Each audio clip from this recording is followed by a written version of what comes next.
Hey guys, tonight, we're traveling back to a time when medicine was as much mystery as science, the medieval era, where healers faced deadly diseases with little more than herbs, prayers, and hope. In a world ravaged by plagues and sickness, these healers risked everything to find cures, often relying on strange rituals and ancient wisdom passed down through generations. Imagine the desperate fight against invisible enemies that could wipe out entire villages, where every remedy was a gamble between life and death. Tonight's sleeping story reveals the courage, fear, and determination behind the medieval healing arts, stories of hope in the darkest times. If you want to explore the origins of medicine and witness the struggles of those who dared to heal, this 2-hour journey is for you. Don't forget to subscribe, comment your location, and stay with me until the end, because this is a story that will both haunt and inspire you. Medieval medicine was a fascinating tapestry woven from threads of ancient knowledge, observation, religion, and superstition. In a world where disease and injury were constant threats, healers occupied an essential role providing care, comfort, and sometimes hope to the sick and suffering. Their practices reflected a blend of science, tradition, and faith, revealing much about medieval society's understanding of health and the human body. The landscape of medical knowledge in medieval times was shaped by a mixture of inherited wisdom and new observations. Classical texts by Hippocrates, Galen, and others were studied by learned physicians, while folk traditions passed down remedies and healing rituals through generations. Medicine was far from uniform. It varied widely across regions and social classes. Healers themselves came in many forms, each with distinct roles and reputations. Physicians were educated men who studied classical medical texts, often at universities. Their knowledge was grounded in theory, the balancing of humus, the influence of stars, and detailed anatomical concepts, though direct practical experience was sometimes limited. Barber surgeons formed another important group. They performed minor surgeries, bloodletting, and tooth extractions, tasks often considered too crude for university-trained physicians.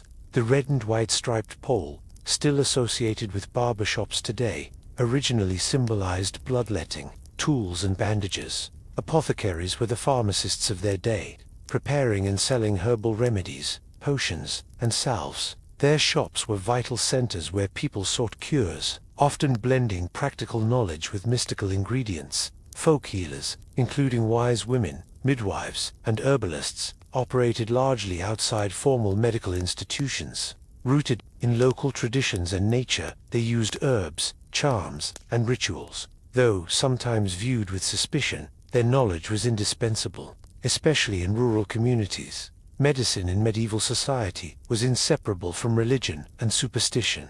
Healing was often seen as a divine gift, and illness could be interpreted as punishment for sin or as a test of faith. Priests and monks provided spiritual care alongside physical healing, offering prayers, blessings, and sacraments. The Church's influence permeated medical practices. Monastic hospitals were among the few centers of organized care, where charity and faith combined to aid the sick. Pilgrimages to holy shrines promised miraculous cures, blending faith and hope in the search for health.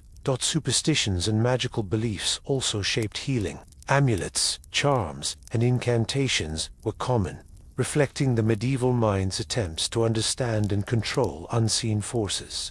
Such practices coexisted uneasily with more empirical approaches, illustrating the complexity of medieval medicine. The societal role of healers was multifaceted. They were caregivers, advisors, and sometimes feared figures associated with life, death, and the unknown. Their work brought them into contact with all levels of society, from peasants to nobles, bridging gaps through the shared experience of illness. Despite the limitations of medieval medical knowledge, healers often provided vital care. Their observations, experiments, and evolving practices laid foundations for later advances. Understanding their world opens a window into medieval life, where science, faith, and tradition entwined in the timeless quest to heal. Medieval medicine existed within a unique crossroads of ancient wisdom, evolving practice, and spiritual belief. The healers of this era operated not only as caregivers but also as intermediaries between the natural and supernatural worlds, blending practical knowledge with faith and tradition. The physicians of the medieval period were often university men, steeped in the classical medical traditions of Greece and Rome. Their education involved the study of seminal texts by Hippocrates and Galen, whose theories on the four humus, the balance of blood, phlegm, yellow bile, and black bile dominated medical thought. According to this theory, health was a state of balance among these humours. While illness was caused by imbalance, physicians employed this framework to diagnose and treat patients. They carefully observed symptoms and environmental factors, seeking to restore harmony through diet, medication, and procedures like bloodletting or purging. Yet, their work was largely theoretical, as direct anatomical study was limited by religious and cultural restrictions on dissection.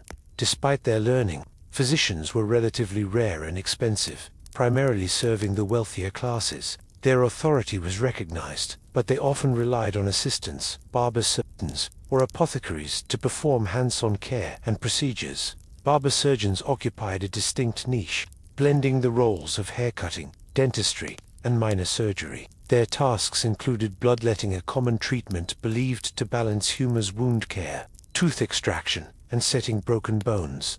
The barber's pole, with its red and white spiraling stripes, symbolized the bandages and blood associated with these procedures. Unlike physicians, barber surgeons usually lacked formal university education, but acquired practical skills through apprenticeship and experience. Their work was vital, especially for the majority who could not afford physicians. However, they often faced social stigma from the academic medical community. Seen as craftsmen rather than learned professionals, apothecaries were essential providers of medicinal remedies. Their shops were treasure troves of herbs, minerals, and concoctions, some rooted in ancient texts, others derived from folk wisdom. These practitioners prepared powders, ointments, and potions tailored to individual needs. Their knowledge extended to identifying local plants with healing properties, blending scientific observation with tradition. Apothecaries often worked closely with physicians and surgeons, fulfilling prescriptions and advising on remedies. However, they also served the general public, selling remedies for common ailments and providing accessible healthcare.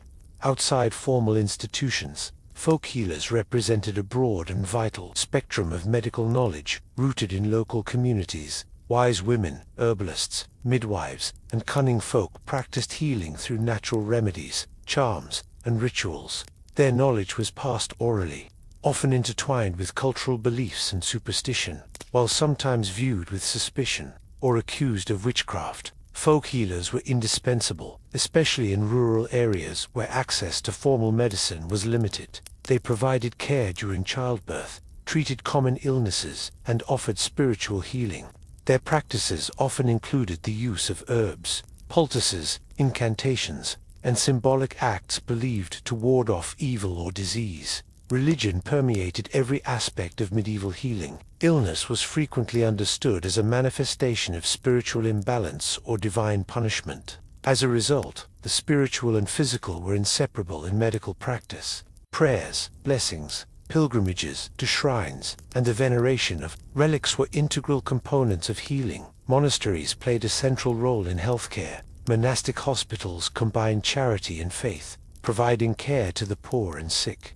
Monks copied medical texts, cultivated medicinal gardens, and administered treatments grounded in both prayer and herbal remedies. Their work preserved and transmitted much classical medical knowledge. Pilgrimages to holy sites were believed to offer miraculous cures.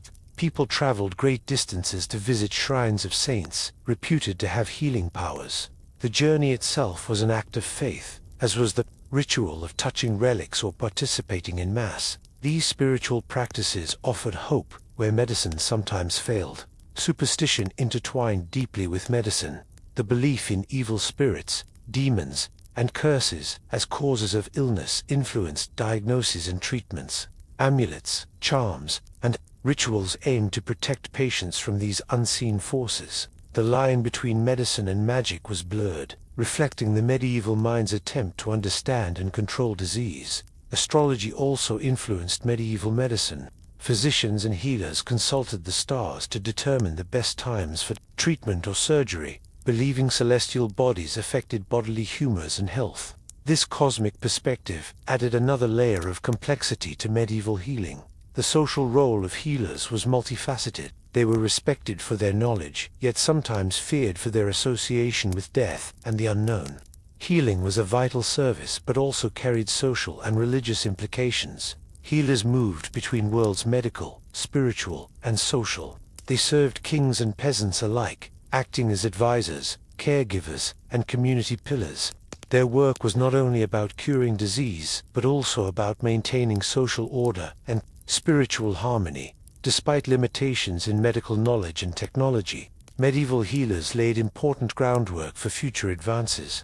Their observations, herbal knowledge, and attempts at systematic care contributed to the evolution of medicine. Understanding medieval medicine and healers reveals a world where science, faith, and tradition were deeply intertwined. It invites appreciation for the courage and compassion of those who sought to heal in a time of uncertainty and danger.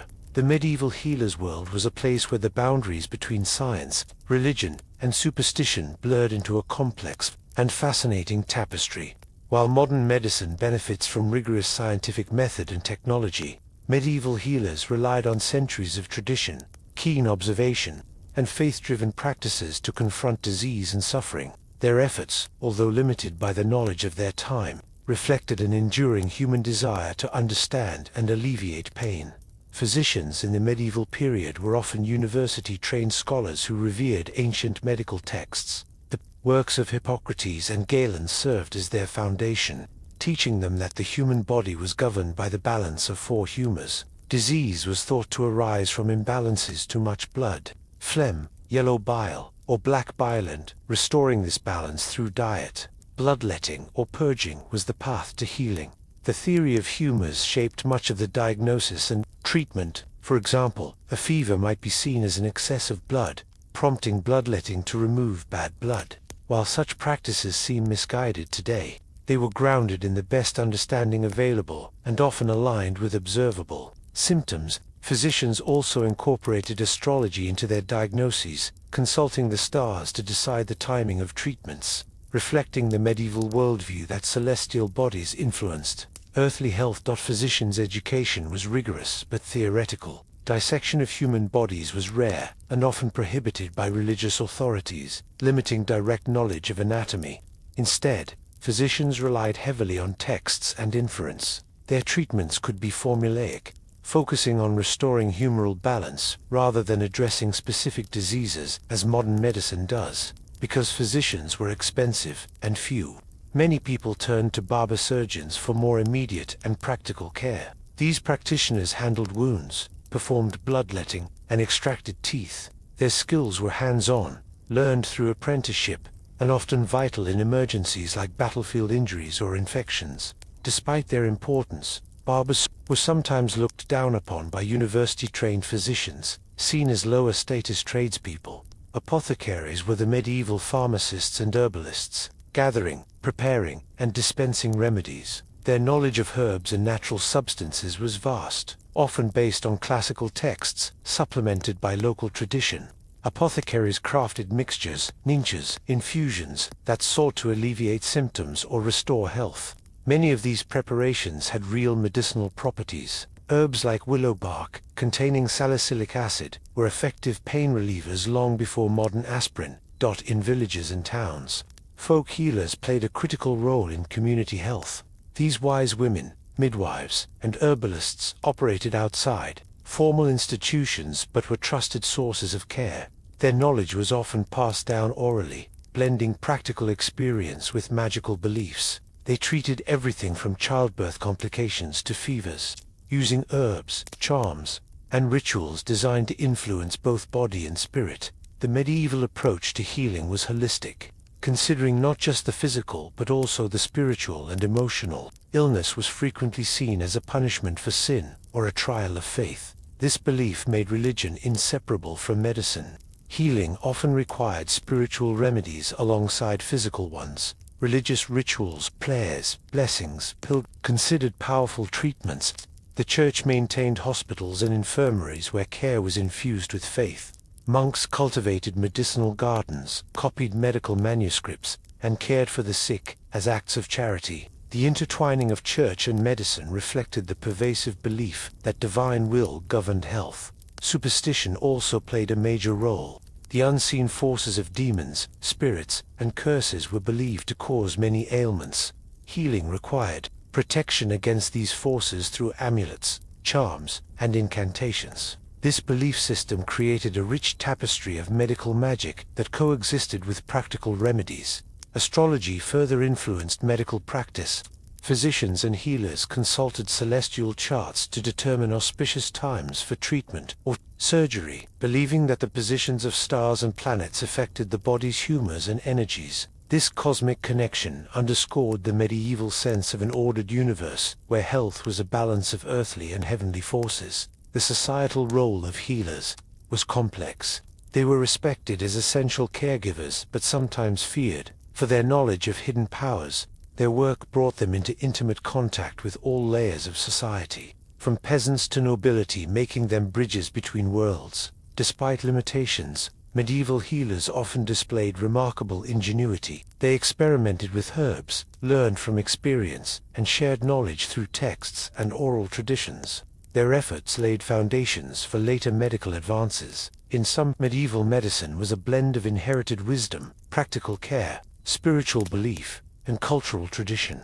It reflects humanity's ongoing quest to understand the mysteries of health and disease, to soothe pain, and to preserve life amid uncertainty. In the medieval world, disease was an ever-present shadow, an invisible threat that could strike swiftly and mercilessly. The most dreaded illnesses were not only feared for their physical suffering, but also for their social and spiritual consequences.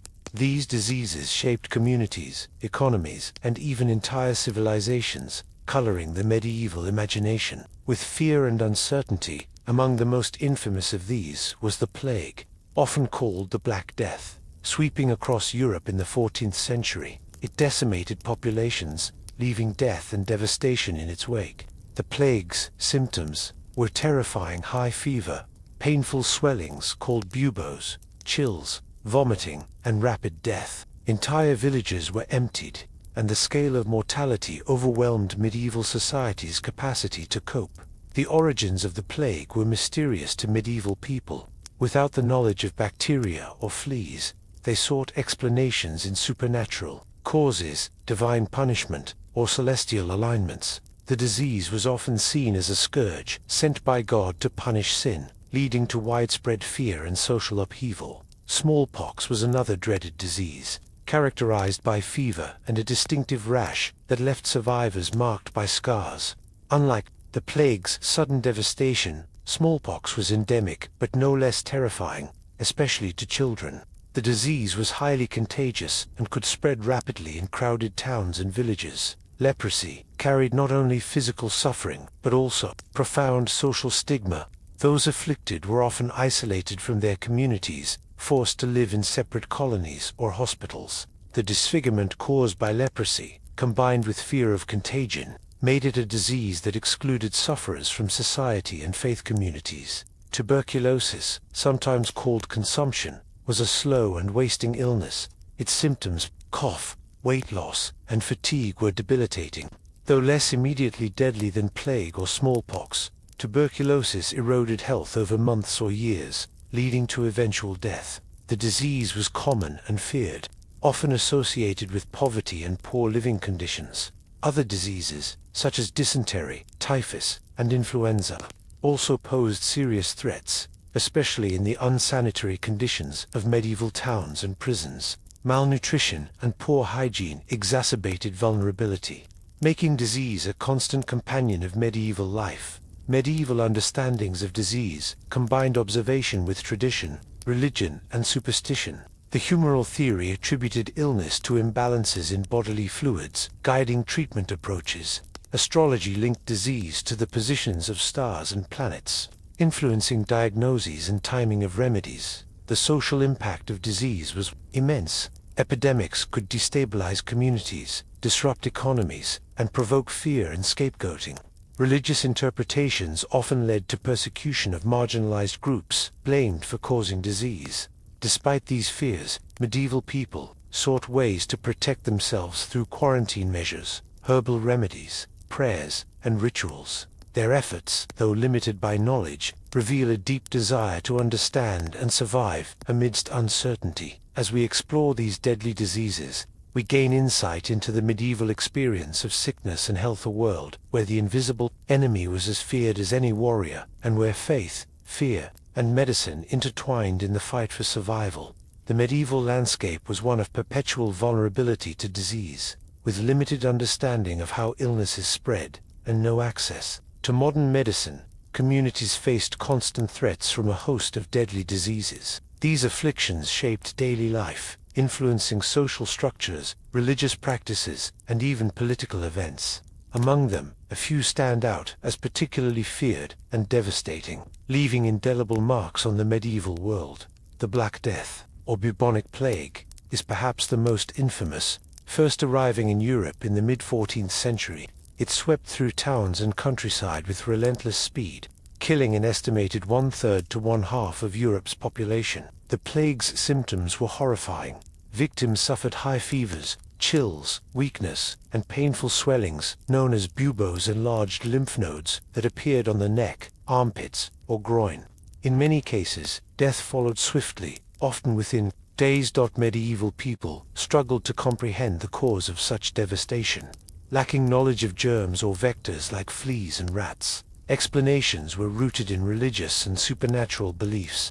Many viewed the plague as divine punishment for humanity's sins, a scourge sent by God to cleanse the world. This belief fueled acts of penance and public displays of faith, including processions and flagellations, as communities sought to appease divine wrath. The social consequences were profound.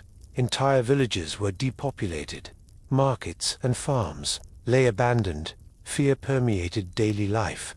People fled cities, homes were left empty, and families were torn apart. In this climate, scapegoating became tragically common, with marginalized groups, such as Jews, often blamed for the spread of disease, leading to violence and persecution. Smallpox, though less dramatic in its spread than the plague, was equally feared. Its characteristic pustula rash disfigured survivors and carried a high mortality rate, especially among children. Unlike the sudden death wrought by plague, smallpox was a prolonged illness, with survivors often bearing visible scars for life. Medieval physicians recognized smallpox's symptoms and attempted treatments, but effective cures were lacking. Containment measures were rudimentary, and the disease's contagiousness made outbreaks difficult to control. Smallpox outbreaks could devastate families and communities, compounding the hardships of medieval life. Leprosy, or Hansen's disease, held a unique and tragic place in medieval society. Beyond its physical toll, disfiguring skin lesions, nerve damage, and eventual disability, leprosy carried severe social stigma. Those afflicted were often isolated in leper colonies or hospitals, separated from family and community, both out of fear of contagion and moral judgment. The Church played a complicated role in the treatment of lepers. While condemning the disease as a punishment for sin, it also advocated charity and care. Leper hospitals, or lazar houses, provided shelter and spiritual care, though conditions varied widely. The plight of lepers highlighted medieval society's struggle to balance compassion with fear. Tuberculosis, referred to as consumption, was a common and insidious disease. It primarily affected the lungs, causing persistent cough, fatigue, and wasting away. Though less dramatic than plague, its slow progression sapped strength over months or years. Tuberculosis was associated with poverty, malnutrition, and poor living conditions, making it prevalent among the lower classes. The disease's chronic nature meant many lived with consumption for extended periods, often isolated due to stigma or fear of contagion. Treatments were limited, often involving rest, diet, and herbal remedies, but the disease was usually fatal. Other infectious diseases such as typhus, dysentery, and influenza also posed serious threats, particularly in overcrowded towns, battlefields, and prisons. Poor sanitation and lack of clean water facilitated the spread of these illnesses, exacerbating mortality rates. Medieval understandings of disease were framed by the medical theories of the time, particularly the humoral theory. This framework posited that health depended on the balance of four bodily fluids: blood, phlegm, yellow bile, and black bile. Illness resulted from an excess or deficiency of one or more humors. Treatments aimed to restore balance through bloodletting, purging, diet changes, or herbal remedies.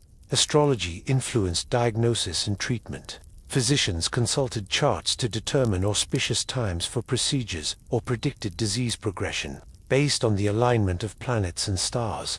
This belief in cosmic influence underscored the medieval view of a universe governed by divine order, where illness was a manifestation of heavenly forces. Disease was often interpreted as a spiritual affliction, punishment for sins, or a test of faith. This religious interpretation shaped community responses. Prayer, fasting, processions, and pilgrimages to holy sites were common reactions to epidemics. The Church's role as spiritual guardian extended into healthcare, with monasteries operating hospitals and caring for the sick. The social impact of these diseases was immense. Epidemics disrupted economic activity, led to labor shortages, and caused social unrest. The Black Death, for example, shifted power dynamics between laborers and landowners, sowing seeds for future societal transformations. Fear and misunderstanding of disease sometimes resulted in scapegoating and persecution. Marginalized groups, particularly Jews, were falsely accused of poisoning wells or causing outbreaks. These accusations led to violent pogroms, deepening social divisions and tragedy. Despite the overwhelming challenges, medieval people sought to protect themselves. Quarantine measures, though rudimentary, were implemented in some cities. Isolation of the sick, restrictions on travel, and attempts to cleanse the air through fumigation were employed. These efforts, while limited, reveal an early awareness of contagion. Herbal remedies were central to treatment. Healers used plants such as sage, rosemary, garlic, and chamomile for their believed medicinal properties. Preparations ranged from teas and poultices to incense burned to purify the air. While some herbs had genuine therapeutic effects, many treatments reflected the symbolic and spiritual beliefs of the time. The battle against disease was not only medical, but also social and spiritual. Communities sought comfort in shared rituals, communal prayer, and religious festivals, reinforcing social bonds and collective hope. Understanding medieval diseases and their impact offers profound insights into the human condition. These illnesses shaped lives, communities, and history, challenging individuals and societies to respond to suffering with resilience and faith. The shadow of deadly diseases loomed over medieval Europe with relentless intensity. Without modern scientific understanding, communities confronted illness with a blend of fear, faith, and practical remedies, shaping a unique response that defined medieval life. The Black Death, which ravaged Europe from 1347 to 1351, was an unparalleled catastrophe. It arrived suddenly, carried by trade routes from Asia, and spread rapidly across cities, villages, and countryside alike. Its arrival was marked by terror and confusion. The disease manifested primarily in three forms: bubonic, pneumonic, and septicemic plague. The bubonic form, characterized by painful swollen lymph nodes known as buboes, was the most common. Victims suffered chills, fever, vomiting, and severe weakness. Death often came swiftly, sometimes within days. The pneumonic form attacked the lungs and was contagious through respiratory droplets, making it especially deadly. Septicemic plague, the rarest and deadliest form, invaded the bloodstream, causing bleeding and rapid death. Medieval people struggled to comprehend the plague's origin and transmission. Lacking germ theory, many attributed the illness to supernatural causes. The belief that the plague was a punishment from God for human sins was widespread. This religious interpretation led to desperate acts of penance, including public flagellation groups of people, whipping themselves to atone for collective guilt. Cities attempted quarantine measures, isolating the sick and restricting travel. Yet, without understanding how fleas and rats spread the disease, such efforts were often ineffective. The rapid mortality overwhelmed medical practitioners and clergy alike, who were helpless in the face of such devastation. The social fabric was profoundly affected. The massive death toll disrupted economies, agriculture, and labor markets. Fear bred suspicion, sometimes resulting in violence against minority groups blamed for the plague's spread. Jewish communities, in particular, suffered tragic persecutions, while the Black Death is the most notorious. Other diseases profoundly shaped medieval society. Smallpox was a chronic scourge, characterized by fever and a distinctive rash leading to pockmarks. It affected all ages but was particularly deadly to children. Survivors often bore lifelong scars, marking them visibly. Medical treatments for smallpox were limited. Isolation was advised to prevent contagion, though not always possible. Herbal remedies, such as infusions of mint or chamomile, were used to alleviate symptoms. The disease's contagious nature contributed to fear and social disruption, much like the plague. Leprosy, known medically as Hansen's disease, had a unique and harrowing place in medieval Europe. Its disfiguring symptoms and mysterious causes made it one of the most feared diseases. Lepers were often exiled to isolated colonies or hospitals, known as lazar houses. These communities were segregated, reflecting fears of contagion and moral impurity. Beyond the physical affliction, leprosy carried a spiritual stigma. It was widely seen as a divine punishment or a mark of sin. This belief led to social ostracism and exclusion from church sacraments, deepening the isolation. Despite this, many leper hospitals were founded by religious orders, emphasizing care and charity. Tuberculosis, sometimes called consumption due to the wasting it caused, was a slow and debilitating illness. Its symptoms, persistent cough, fatigue, weight loss, progressed gradually, but tuberculosis was prevalent among the poor and malnourished, exacerbated by crowded living conditions. While not as sudden or dramatic as plague, tuberculosis had a profound social impact, sapping communities over time. Its long course meant many lived with the disease for years, often isolated due to fear of contagion. Other diseases such as typhus and dysentery were common killers, especially in conditions of poor sanitation. Typhus, spread by lice, caused fever, rash, and often death. Dysentery, an intestinal infection, led to severe diarrhea and dehydration, especially deadly in children. The understanding of disease causes was framed by the dominant humoral theory. Health was thought to depend on the balance of four humors: blood, phlegm, yellow bile, and black bile.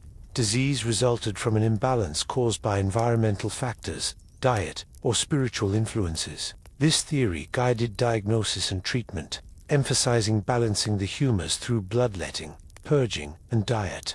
Astrology added a cosmic dimension. Healers consulted the stars to determine the best timing for treatments, believing celestial alignments influenced health. This belief reinforced the idea that humans were part of a larger divine order. Religious beliefs deeply intertwined with medical understanding. Illness was often seen as punishment for sin, leading to acts of penance and prayer. The Church played a central role in care and interpretation of disease, operating hospitals and caring for the sick despite the limits of medieval medicine. People sought to protect themselves through hygiene, isolation, and remedies. Herbal medicine was widespread, using plants like garlic, rosemary, and sage for their supposed healing properties. Communities developed customs around disease, including quarantine and social distancing. Though imperfect, these efforts show early attempts to manage contagion. Disease shaped medieval culture, inspiring art, literature, and religious expression. It influenced social structures and prompted reflections on mortality and the human condition. Understanding these diseases and their impact offers insight into the medieval world's challenges and resilience. The weight of disease in medieval Europe extended far beyond the immediate suffering of the afflicted. It shaped the social fabric, religious life, and even political structures of the time. Communities were forever altered by waves of illness, and their responses reflected a complex interplay of fear, faith, and emerging medical understanding. The Black Death left scars that would endure for generations. The staggering loss of life disrupted economies, labor systems, and land ownership. Fields lay fallow, trade slowed, and entire villages disappeared. The shortage of workers gave peasants new leverage, gradually shifting social hierarchies and contributing to the eventual decline of the feudal system. These seismic changes arose from the microscopic plague bacillus, a reminder of how disease can alter the course of history. In the midst of such turmoil, medieval people sought meaning. Religious interpretations of disease shaped rituals and behaviors. Public processions, mass prayers, and acts of penance were common responses to epidemics. People hoped to appease divine wrath and seek protection. The Church's role was central not only as a spiritual authority, but also as a practical caregiver. Through monastic hospitals and charitable institutions, leprosy, though less immediately lethal, cast long shadows of social exclusion. Lepers were stigmatized and segregated, their isolation reflecting fears both medical and moral. Yet, their existence challenged communities to balance fear with charity. The founding of leper hospitals demonstrated medieval efforts at care amid prejudice, underscoring the tension between rejection and compassion. Other diseases, such as smallpox and tuberculosis, continued their quiet ravages. Smallpox's disfiguring scars marked survivors, while tuberculosis's slow progression eroded bodies and spirits. These illnesses reminded medieval people of mortality's certainty, inspiring reflections on life, death, and the soul's fate. The medical theories that guided treatment, though limited, represented an earnest attempt to understand the human body and disease. The humoral theory, with its emphasis on balance, offered a framework that explained symptoms and guided therapies. Bloodletting, purging, and dietary changes were common practices aimed at restoring harmony. Herbal remedies formed the backbone of medieval medicine. The knowledge of plants passed down from antiquity and enriched by local traditions offered some relief. Though many remedies were ineffective by modern standards, others had genuine therapeutic properties. For example, the use of willow bark, a natural source of salicylic acid, foreshadowed modern aspirin. Religion and superstition infused healing practices with additional layers of meaning. Amulets, charms, and incantations sought to ward off evil spirits believed to cause illness. Pilgrimages to holy sites offered hope of miraculous cures. This blending of the spiritual and physical reflected a holistic approach to health characteristic of the medieval mindset. Social responses to disease also included early forms of public health. Quarantine measures were imposed in some cities to isolate the sick and prevent spread. Though rudimentary, these practices demonstrated a growing awareness of contagion and communal responsibility. The stories of those who suffered and survived these diseases offer profound insights into medieval life. They reveal resilience, adaptation, and the enduring human capacity to hope amid suffering. As we reflect on these deadly diseases, we recognize their role not only as medical phenomena, but as forces that shaped culture, society, and history. They remind us of the fragility of life and the strength found in faith, community, and the quest for healing. In medieval Europe, medicine was as much a philosophy as it was a practice. The prevailing medical theories were deeply intertwined with the cultural, religious, and intellectual currents of the time. To understand how medieval healers approached disease, one must delve into the beliefs that shaped their worldview of beliefs about the nature of the human body, the cosmos, and the unseen forces that influenced health and illness. At the heart of medieval medicine lay the theory of the four humors, originating in ancient Greece and refined by the physician Galen. This concept posited that human health depended on the balance of four bodily fluids: blood, phlegm, yellow bile, and black bile. Each humor was associated with specific qualities: hot, cold, wet, or dry, and a particular temperament. Good health resulted from harmony among these humors, while illness was caused by imbalance. Physicians and healers believed that the humors influenced not only physical health, but also personality and behavior. For example, an excess of yellow bile was thought to produce a choleric temperament, quick-tempered and aggressive, while an abundance of phlegm was linked to a sluggish, calm disposition. Diagnosing illness involved identifying which humor was out of balance. Symptoms were interpreted through this lens. Fever indicated excess heat, lethargy suggested coldness, and so forth.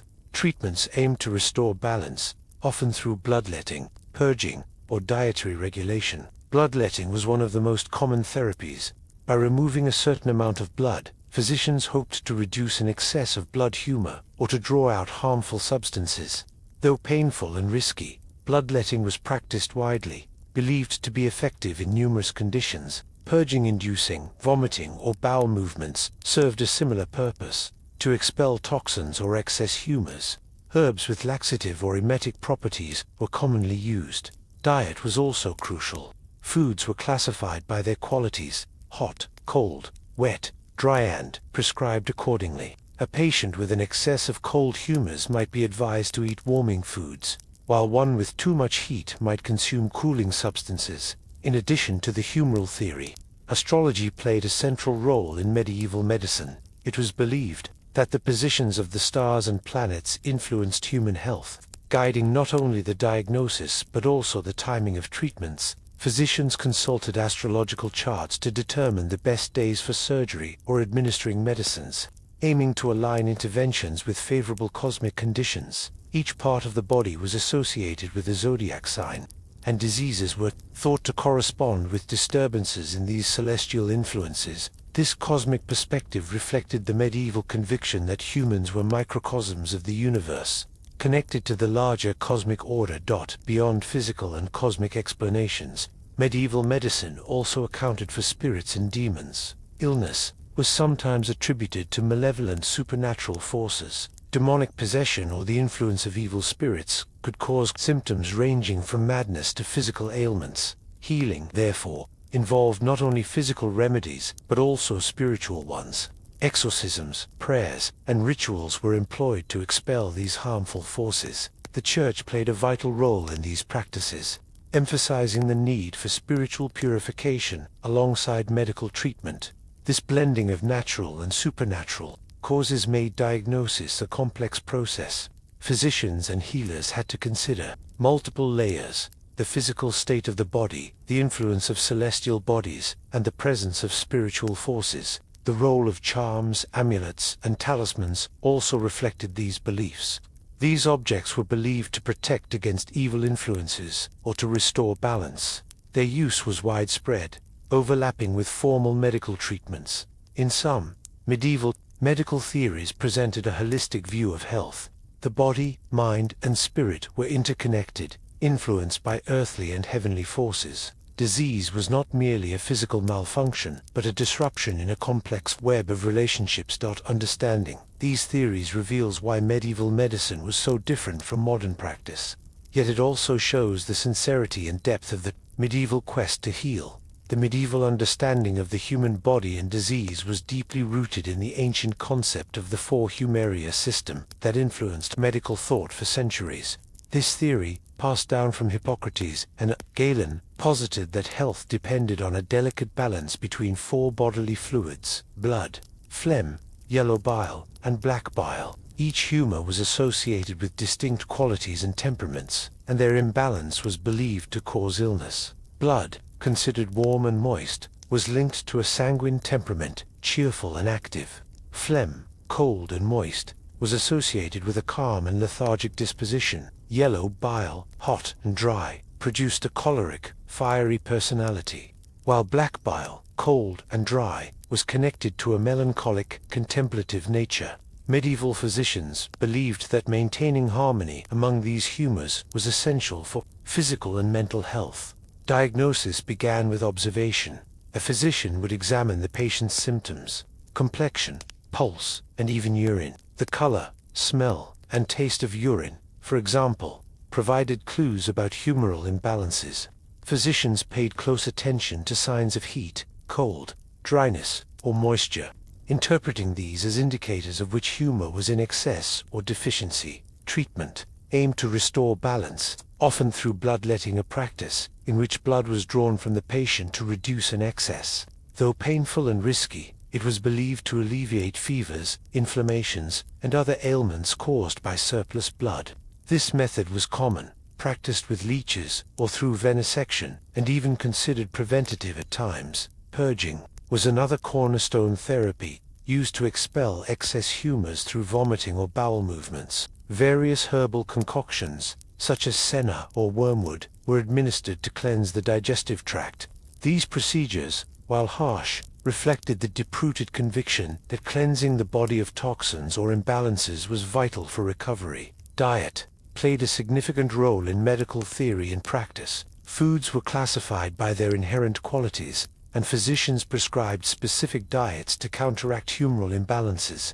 For example, A patient with a hot disease might be advised to consume cooling foods like cucumbers or dairy products. Conversely, those with cold conditions were encouraged to eat warming spices or meats. The physician's knowledge extended beyond the body to the cosmos.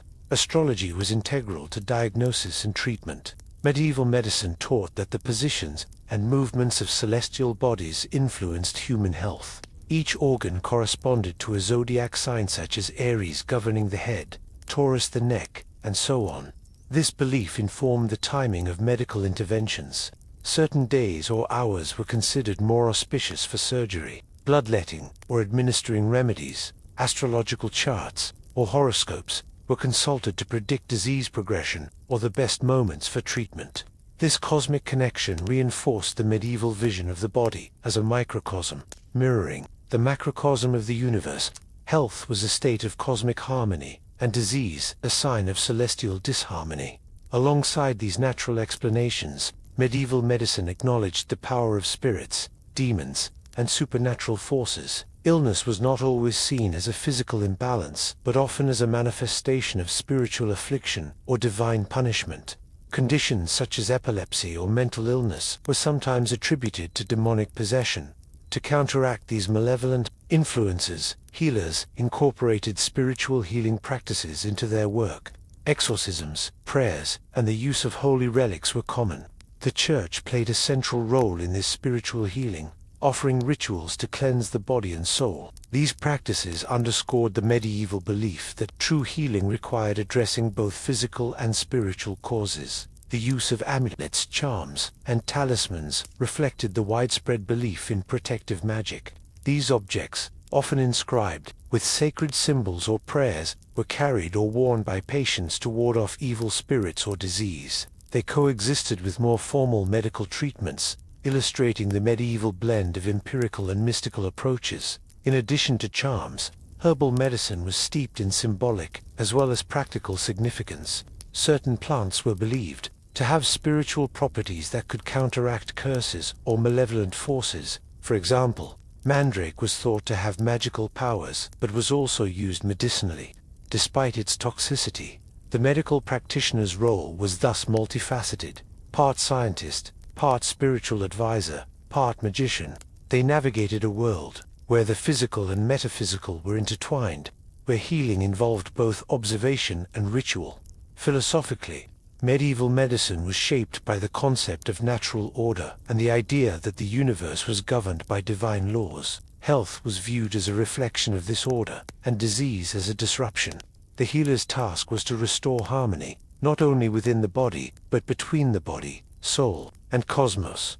This holistic view contrasts sharply with modern medicine's focus on pathogens and biological mechanisms. Yet, it reflects a profound attempt to understand human health in the context of a larger, meaningful universe. Education for physicians involved studying classical texts, often in Latin, and learning to apply ancient wisdom to contemporary patients. This learning was rigorous, though limited by restrictions on dissection and empirical experimentation. Despite these limitations, to systematize treatments, their work laid important groundwork for later scientific developments. The tension between traditional beliefs and emerging empirical observations marked much of medieval medicine's evolution. Some healers began to question established doctrines, observing anomalies that did not fit humoral theory. However, change was gradual and often met with resistance. In summary, medieval medical theories and beliefs represented a complex and rich framework. They integrated ancient philosophy, religious faith, astrology, and folk wisdom into a cohesive understanding of health and disease. This worldview shaped not only treatment but the entire experience of illness and healing. Understanding these theories helps us appreciate the medieval healers' challenges and the sincere, if imperfect, efforts to alleviate suffering. It invites us to see medieval medicine not as primitive superstition but as a sophisticated attempt to navigate the mysteries of the human body and spirit. The medieval understanding of medicine was deeply rooted in a worldview where the natural and supernatural were inextricably linked. The prevailing theories reflected not just physical observation, but also spiritual, cosmic, and philosophical beliefs. This holistic framework shaped how healers approached diagnosis, treatment, and the very concept of health. Central to this worldview was the theory of the four humours. The humours blood, phlegm, yellow bile, and black bile were seen as vital fluids circulating within the body. Each humour possessed specific qualities. Blood was hot and wet, phlegm cold and wet, yellow bile hot and dry, black bile cold and dry. Health was believed to be a delicate balance of these humours. Disease, conversely, was an imbalance, either an excess or deficiency of one or more humours. For example, an overabundance of blood might cause fever, while excess phlegm could lead to lethargy or respiratory problems. The personality and temperament of an individual were also thought to be shaped by the predominant humour, linking physical health to emotional and psychological states. This humoral theory extended to all facets of medicine. Diagnosis began with careful observation of symptoms to identify the humour out of balance. They considered environmental factors like the seasons, weather, and diet, all believed to influence humoral balance. Treatment was designed to restore equilibrium. The most common intervention was bloodletting, a procedure intended to remove excess blood, thereby cooling the body and reducing inflammation. This practice involved cutting a vein or applying leeches, and was sometimes performed prophylactically to maintain health. Purging was another widespread therapy, involving the use of laxatives or emetics to expel supposed harmful substances. These treatments aimed to cleanse the digestive tract and rid the body of toxins or excess humours. Dietary regulation was fundamental. Foods were classified by their inherent qualities: hot, cold, moist, dry, and prescribed to counteract humoral imbalances. For instance, a patient with a cold humoral excess might be advised to eat warming foods, such as ginger or cinnamon, while those with a hot excess would consume cooling substances like cucumbers or dairy. These approaches reflected an integrated view of the body and its environment, emphasizing harmony and balance rather than attacking disease as an isolated entity. Though some treatments may seem crude today, many were based on careful observation and had rational underpinnings within the humoral framework. Alongside humoral theory, astrology played a vital role in medieval medicine. The belief that celestial bodies influenced earthly health was pervasive. Physicians often consulted astrological charts or horoscopes to determine the best timing for treatments or surgeries. Each part of the body was associated with a zodiac sign. For example, Aries governed the head, Taurus the neck, Gemini the arms, and so forth. This cosmic connection reinforced the idea that the human body was a microcosm reflecting the macrocosm of the universe. Maintaining health meant not only balancing internal humours, but also aligning with celestial rhythms. Physicians believed that operations or bloodletting performed at inauspicious times could do more harm than good. Astrology's influence extended to the selection of herbs and remedies, as certain plants were thought to be more potent when harvested under specific planetary conditions. The intricate relationship between astronomy and medicine exemplified the medieval synthesis of science, faith, and magic. The role of spirits and demons in disease was another critical aspect of medieval medical belief. Illness was not always considered purely physical. Spiritual forces were thought to cause or exacerbate sickness. Demonic possession or curses might manifest as seizures, mental illness, or unexplained symptoms. This understanding led to the inclusion of spiritual healing alongside physical treatment. Clergy and healers performed exorcisms to expel evil spirits, using prayers, holy water, and rituals. The Church's authority was paramount in these practices, emphasizing the spiritual dimension of health and disease. Moreover, the use of amulets, charms, and talismans was widespread. These objects, often inscribed with sacred texts or symbols, were believed to offer protection against harmful forces and disease. The boundary between medicine and magic was fluid, with many remedies combining herbal preparations and mystical elements. Herbal medicine itself was infused with symbolic meaning. Plants like mandrake, sage, and rosemary were valued not only for their physical effects but also for their spiritual potency. The preparation and administration of these remedies often involved ritualistic elements intended to enhance their power. The medieval medical worldview was thus holistic and deeply intertwined with religion and cosmology. The body, mind, and spirit was seen as interconnected, influenced by the environment, the stars, and supernatural forces. This framework shaped the healer's role, which extended beyond physical treatment to include spiritual guidance and protection. Healers were custodians of knowledge and mediators between the natural and supernatural realms. Education for physicians was rigorous, focusing on classical texts, astrology, and theology. However, practical experience was also valued, and many medical practitioners learned through apprenticeship and observation. Despite their limitations, medieval physicians and healers made important contributions. Their efforts laid foundations for later scientific inquiry, and their holistic perspective offers valuable insights into the human experience of illness. In some medieval medical theories and beliefs present a richly textured understanding of health and disease, shaped by centuries of tradition and shaped by the cultural and spiritual context of the time. The depth and complexity of medieval medical theories reveal a world where healing was not merely a physical endeavor, but a spiritual and cosmic journey. The balance of humors, the movement of celestial bodies, and the influence of spirits all intertwined to form a comprehensive view of human health. These beliefs shaped every aspect of medical practice, from diagnosis to treatment, from the healer's role to the patient's experience. The humoral theory, despite its ancient origins, was remarkably resilient. It provided a framework that linked physical symptoms with broader concepts of balance and harmony. Physicians sought to read the body as a map of these imbalances, interpreting signs that today might seem inscrutable. The pulse, complexion, bodily fluids, and even mental disposition were clues guiding treatment. While some aspects of this theory were misguided, others had practical value. For example, the emphasis on diet and moderation encouraged awareness of lifestyle's impact on health. Bloodletting and purging, though often overused, occasionally relieved symptoms linked to inflammation or toxicity. Astrology's role underscored the medieval conviction that humans were part of a divine order. Treatments timed according to the stars reflected a desire to work in harmony with cosmic forces.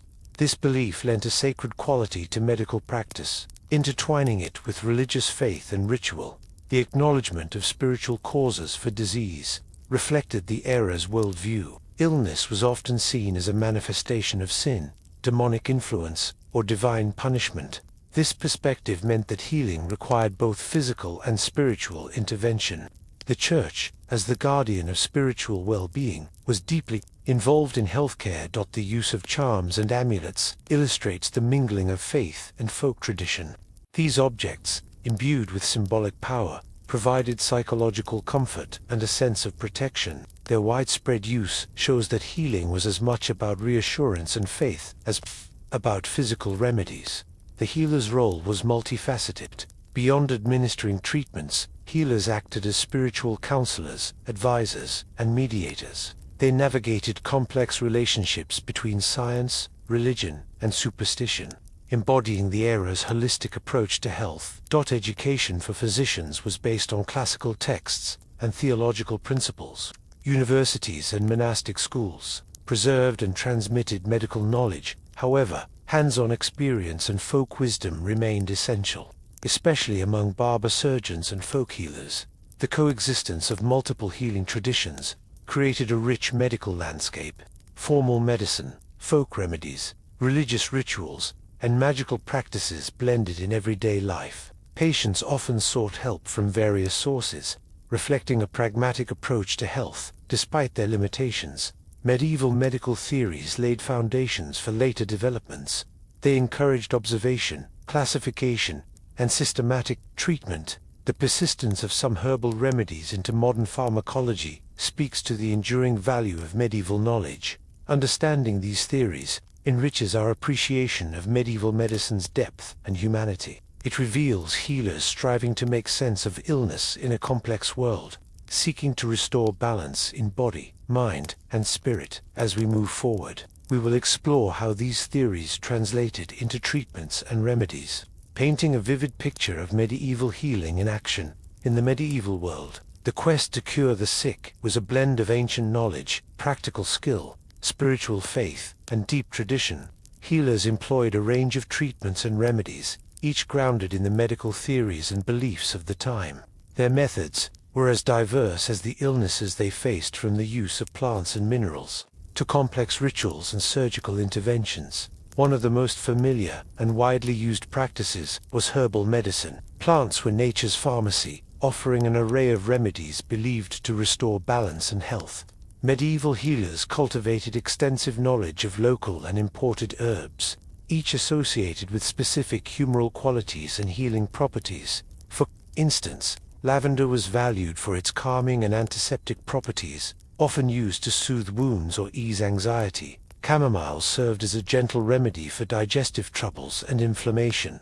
The pungent garlic was believed to have protective powers against infection and evil spirits alike. Many herbs were prepared as infusions, poultices, salves, or powders, applied directly to the body or ingested. The preparation of herbal remedies was a skilled art. Apothecaries and healers carefully harvested plants at specific times, often guided by astrology, to maximize potency. Recipes combined multiple ingredients, balancing humoral qualities to suit individual patients. These preparations reflected the era's holistic approach, treating the whole person rather than just symptoms. Alongside herbal remedies, bloodletting was a common medical intervention. Rooted in the theory of humoral imbalance, it aimed to remove excess blood and restore equilibrium. Physicians used lancets, fleams, or leeches to draw blood from veins, often from the arm or neck. Bloodletting was thought to relieve fevers, inflammation, and various ailments. Though risky and sometimes harmful, it was performed with careful attention to timing and quantity, guided by astrological charts and clinical observation. The sight of blood was believed to cleanse the body of impurities. Similarly, purging was employed to expel excess humors or toxins from the digestive system. Healers used emetics to induce vomiting or laxatives to encourage bowel movements. Plants like senna and rhubarb were common purgatives. These treatments were often uncomfortable and could weaken patients, but they reflected the prevailing belief that cleansing the body was essential for healing. In addition to physical remedies, amulets, charms, and prayers formed integral parts of healing. Amulets, made from metals, stones, or inscribed parchments, were worn or carried to ward off evil influences and disease. Prayers and invocations, often to saints or angels, sought divine intervention. The Church's influence meant that spiritual healing was intertwined with medical treatment. Clergy administered blessings, sacraments, and exorcisms to address the spiritual causes of illness. Pilgrimages to holy sites were believed to bring miraculous cures, combining faith with physical journeying. When illnesses required more direct intervention, surgical procedures were sometimes performed, primarily by barber surgeons. These included wound dressing, removal of abscesses, setting, fractures, and amputations. Surgical knowledge was limited, and procedures were painful and dangerous, often performed without anesthesia. Techniques were guided by texts such as those of the Roman surgeon, Aulus Cornelius Celsus, whose writings were studied and applied. Despite the risks, surgery was a vital aspect of medieval medicine, offering hope for injuries and infections that would otherwise be fatal. Healers used cauterization, applying hot irons or boiling oil to wounds to stop bleeding and prevent infection. Though brutal, it was an important method in an age before antiseptics. Dental care was another aspect, with barber surgeons extracting teeth and treating oral ailments. Though primitive, these services alleviated pain and prevented further complications. Overall, medieval treatments were guided by a coherent logic rooted in humoral theory, astrology, and spiritual beliefs. Healers sought to restore balance, cleanse the body, and appease divine forces. Understanding these treatments reveals the complexity and humanity of medieval field, striving to heal amid uncertainty and limited knowledge.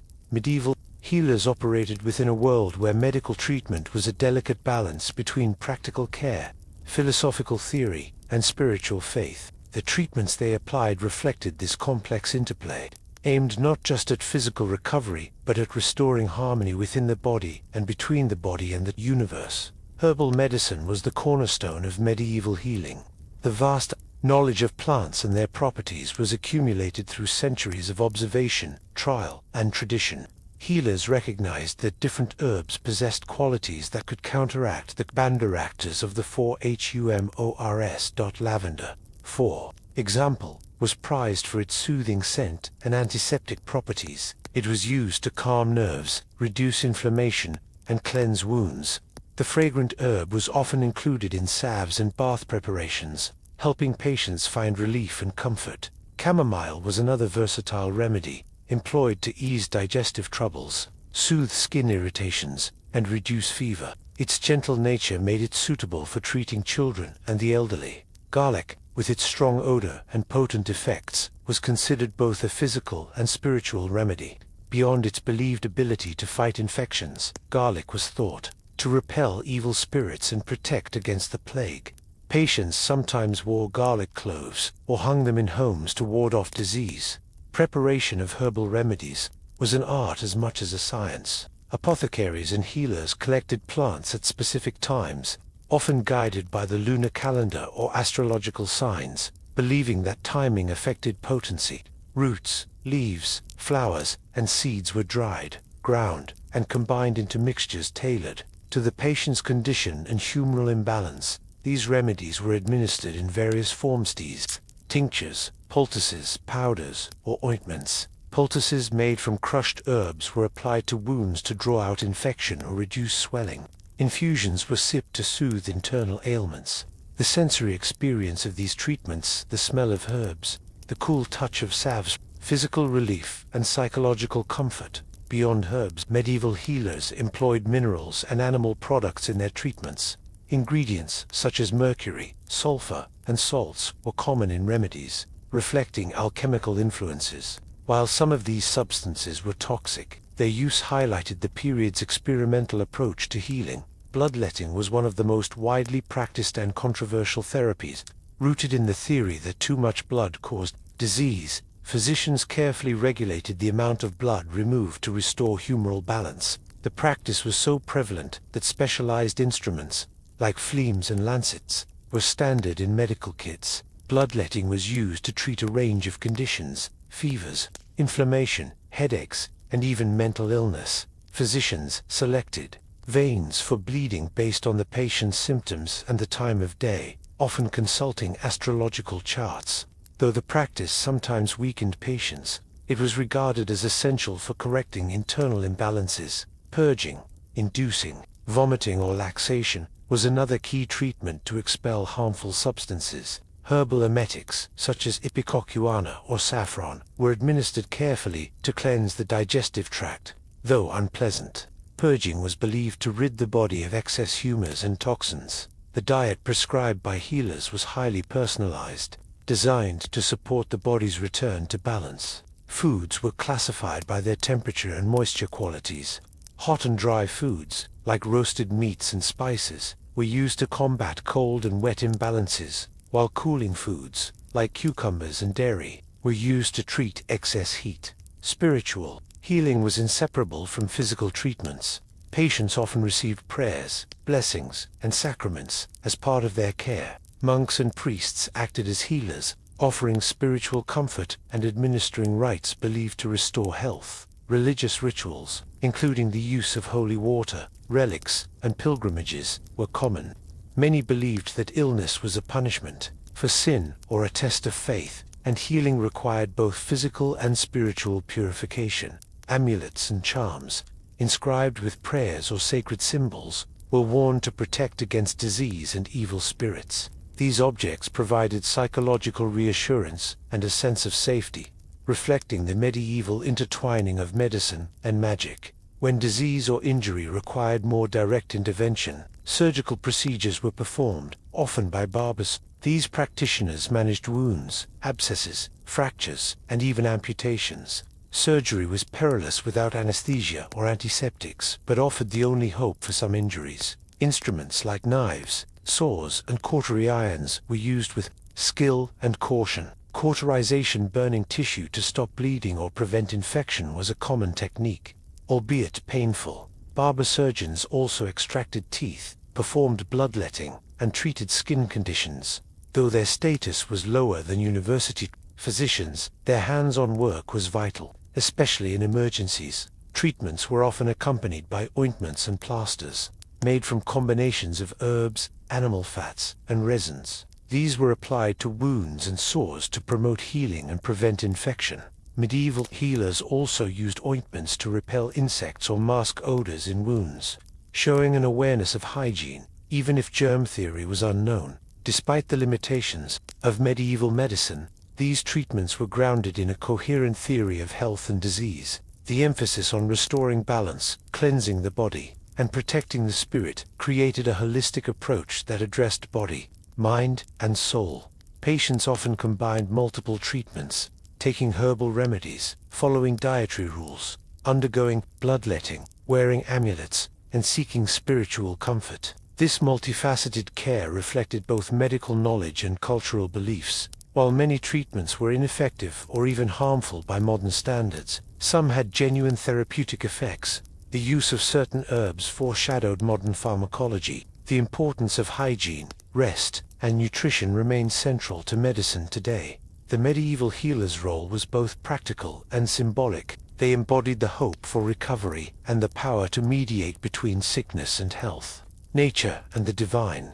Understanding these treatments offers insight into medieval life and the enduring human quest to understand and heal the body. Medieval healing was a profound blend of empirical knowledge, tradition, and spiritual belief, creating a rich tapestry of treatment practices that addressed the whole person, body, mind, and soul. While modern medicine benefits from scientific precision and advanced technology, medieval treatments reveal a deep humanity, healers striving to alleviate suffering with the tools, knowledge, and beliefs available to them. At the heart of medieval medicine was the reliance on herbal remedies, which formed the cornerstone of treatment. The natural world was viewed as a divine gift, offering plants with curative properties aligned to the body's humoral balance. Healers carefully gathered and prepared herbs, sometimes combining multiple ingredients to create complex medicines. For example, lavender, known for its soothing scent and antiseptic qualities, was applied as a poultice to wounds, or infused in baths to ease anxiety and inflammation. The delicate blossoms of chamomile were brewed into teas to calm digestion and reduce fever, their gentle effects making them a staple of medieval pharmacies. The pungent garlic was prized not only for its physical healing powers against infections, but also for its spiritual protective qualities. People believed that garlic could repel evil spirits and ward off plague, and it was commonly hung in homes or worn as an amulet. Preparations were meticulous. Plants were often harvested at specific times, sometimes guided by astrological timing, believed to enhance their efficacy. Leaves, roots, seeds, and flowers were dried, ground, and combined with animal fats or honey to create ointments, salves, or powders. These were applied externally or taken internally, depending on the ailment. Apart from herbs, minerals and animal products were also used. Substances like mercury and sulfur appeared in remedies despite their toxicity, reflecting alchemical beliefs about transforming matter. Beeswax and honey were common bases for ointments, prized for their preservative and soothing qualities. A key aspect of medieval treatment was bloodletting, practiced to correct the imbalance of humors, especially in excess of blood. Physicians used lancets or fleams to open veins, or leeches to draw blood slowly. Though painful and sometimes harmful, bloodletting was seen as a powerful means to relieve fevers, inflammations, and various disorders. Bloodletting was not performed haphazardly. Physicians consulted astrological charts to select auspicious times and sites on the body for vivisection. The art of reading the pulse and observing the patient's condition guided the procedure's extent and frequency. Purging was similarly essential. The use of emetics to induce vomiting or laxatives to clear the bowels was widespread, based on the belief that removing harmful substances would restore humoral balance. Plants like senna, rhubarb, and wormwood were common purgatives, administered carefully to avoid weakening the patient excessively. Dietary advice was tailored to the individual's humoral constitution and illness. Patients were instructed to eat foods that countered their humoral excess, cooling foods for hot diseases, warming foods for cold conditions. This regimen extended to the seasoning, quantity, and preparation of food, reflecting a comprehensive approach to nutrition and healing. Alongside these physical treatments, spiritual and magical remedies were deeply integrated into medieval medicine. Amulets, charms, and talismans were worn or placed near the sick to protect against evil spirits believed to cause illness. These objects bore inscriptions of sacred texts, symbols, or prayers, and were thought to wield protective powers. Prayers, blessings, and religious rituals formed an essential part of treatment. Illness was often interpreted as a punishment for sin or a test of faith, so healing required both medical and spiritual intervention. Clergy administered sacraments, offered exorcisms to cast out demons, and conducted pilgrimages to holy sites. Reputed for miraculous cures, monasteries served as centers of medical care, where monks cultivated medicinal gardens, copied medical manuscripts, and provided both physical and spiritual healing. The intertwining of religious devotion and healing created a holistic care environment, addressing the soul as much as the body. When illness or injury necessitated more direct intervention, surgical procedures were performed, primarily by barber surgeons. Though rudimentary and painful, surgery was a vital option for treating wounds, abscesses, fractures, and even amputations. Instruments such as knives, saws, and cautery irons were used with skill, despite the lack of anesthesia or antiseptics. Cauterization, burning tissue to stop bleeding or prevent infection, was common and brutal but sometimes life-saving. Barber surgeons also provided dental care, extracting teeth and treating oral diseases. Their work was often considered crude, compared to physicians' scholarly approach, yet indispensable for many patients. Wound care involved cleaning, dressing with herbal salves, and protecting wounds from infection. The use of honey as an antibacterial agent and vinegar for cleaning reflects early empirical practices. Medieval healers also applied balms and oils for massage and soothing muscles, addressing both injury and ailments thought to arise from humoral imbalances. Beyond physical treatments, psychological comfort was recognized as important. The presence of a healer, prayers, and rituals provided reassurance, reducing fear and supporting recovery. While many medieval treatments seem primitive today, some had real effectiveness. The use of certain herbs and hygienic practices anticipated modern medicine. The emphasis on diet, rest, and cleanliness showed an understanding of factors influencing health. The blending of medical science, spiritual belief, and folk tradition created a rich healing culture, reflecting the complexities of medieval life. Medieval treatments also varied by social status and region. Nobles might have access to university-trained physicians and elaborate remedies, while peasants relied on folk healers and home remedies. This diversity reflects the layered nature of medieval medicine.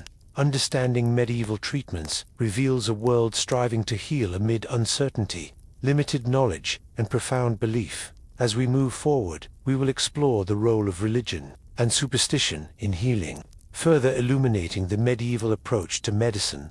Medieval medicine was a delicate balance between art, science, and spirituality, reflecting humanity's persistent quest to heal amidst mystery and uncertainty. The remedies and treatments employed by healers were shaped by centuries of accumulated wisdom, cultural beliefs, and practical experience, striving to restore the delicate harmony believed essential for health. The foundation of these treatments rested heavily on herbal medicine, with healers carefully cultivating knowledge of the natural world's bounty. Medieval apothecaries and healers used an extensive pharmacopoeia of plants and minerals, selecting remedies based on their perceived qualities within the humoral system. Among the most revered herbs was lavender, cherished for its calming scent and antiseptic properties. Lavender-infused oils and poultices were applied to wounds, and baths with lavender helped soothe fevers and anxieties. The delicate flower's fragrance not only comforted the patient, but was believed to purify the air, a vital concern in a time when miasma, the theory of bad air, was thought to cause disease. Chamomile, gentle and versatile, was brewed into teas to ease digestion, reduce inflammation, and calm nerves. Its mild nature made it suitable for the sick and young alike, often forming a staple of medieval remedies. Garlic, pungent and potent, played a dual role as a physical and spiritual medicine. Valued for its antimicrobial effects, it was used to treat infections and ward off disease. At the same time, Garlic was believed to repel evil spirits and protect against supernatural harm, reflecting the inseparability of body and spirit. In medieval healing, the preparation of remedies was an exacting craft. Plants were harvested at specific times, guided by the lunar cycle or astrological signs to maximize potency. Leaves, roots, flowers, and seeds were dried, ground, or infused, then combined with animal fats, wax, or honey to create salves, tinctures, or powders. The application of these remedies varied. Poultices made from crushed herbs were placed on wounds to draw out infection or reduce swelling. Infusions were sipped to treat internal ailments. The sensory experience, the smell of herbs, the cool touch of ointments provided comfort alongside physical effects. Alongside herbal treatments, bloodletting was one of the most widely practiced therapies, rooted firmly in humoral theory. Physicians believed that excess blood caused fevers and inflammations, and that removing it would restore balance. Bloodletting was performed using lancets or fleams, sometimes aided by leeches to draw blood gradually. Despite its dangers, bloodletting was considered essential for a broad range of ailments from headaches to pneumonia. Physicians carefully timed the procedure according to astrological charts, believing that the stars governed the best moments to intervene. Vomiting or laxation was another common practice. Healers used herbs like senna, rhubarb, and wormwood to cleanse the body of harmful substances. Though harsh and often weakening, purging was viewed as necessary to expel toxins and restore humoral harmony. Dietary regulation was integral to treatment. Foods were classified by their qualities: hot, cold, moist, dry, and prescribed accordingly. A patient with a hot disease might be advised to eat cooling foods like cucumbers or dairy, while someone with a cold imbalance might consume warming spices or meats. Beyond physical remedies, amulets, charms, and prayers were vital in medieval healing. Amulets, often inscribed with sacred texts or symbols, were believed to protect against evil spirits and disease. Carried or worn, they provided psychological comfort and a tangible connection to divine protection. Prayers and blessings, performed by clergy or healers, were integral to treatment. Illness was seen as punishment or a spiritual trial, so healing required addressing both body and soul. Holy water, relics, and pilgrimages to sacred sites formed part of the spiritual arsenal. Against disease, the Church played a central role in healthcare. Monasteries maintained hospitals where charity, prayer, and medicine combined. Monks cultivated medicinal gardens, copied medical manuscripts, and cared for the sick, blending faith and healing. When physical intervention was necessary, surgical procedures were performed, mostly by barber surgeons. These practitioners dressed wounds, drained abscesses, set fractures, and performed amputations. Surgery was painful and risky, without anesthesia or antiseptics, but vital in cases of injury or infection. Instruments such as knives, saws, and cautery irons were used with care and skill. Cauterization, burning tissue to stop bleeding or prevent infection, was common despite its brutality. Dental care was also part of medieval surgery. Barbers extracted teeth and treated oral infections, relieving pain and preventing further complications. Wound care involved cleaning and dressing with herbal sap. The use of honey and vinegar for their antiseptic qualities revealed empirical knowledge. Even if the underlying germ theory was unknown, medieval treatments were not without risks. Some remedies, like mercury or arsenic compounds, were toxic. Bloodletting and purging, if overused, weakened patients. However, healers operated with the best knowledge available, guided by observation and tradition.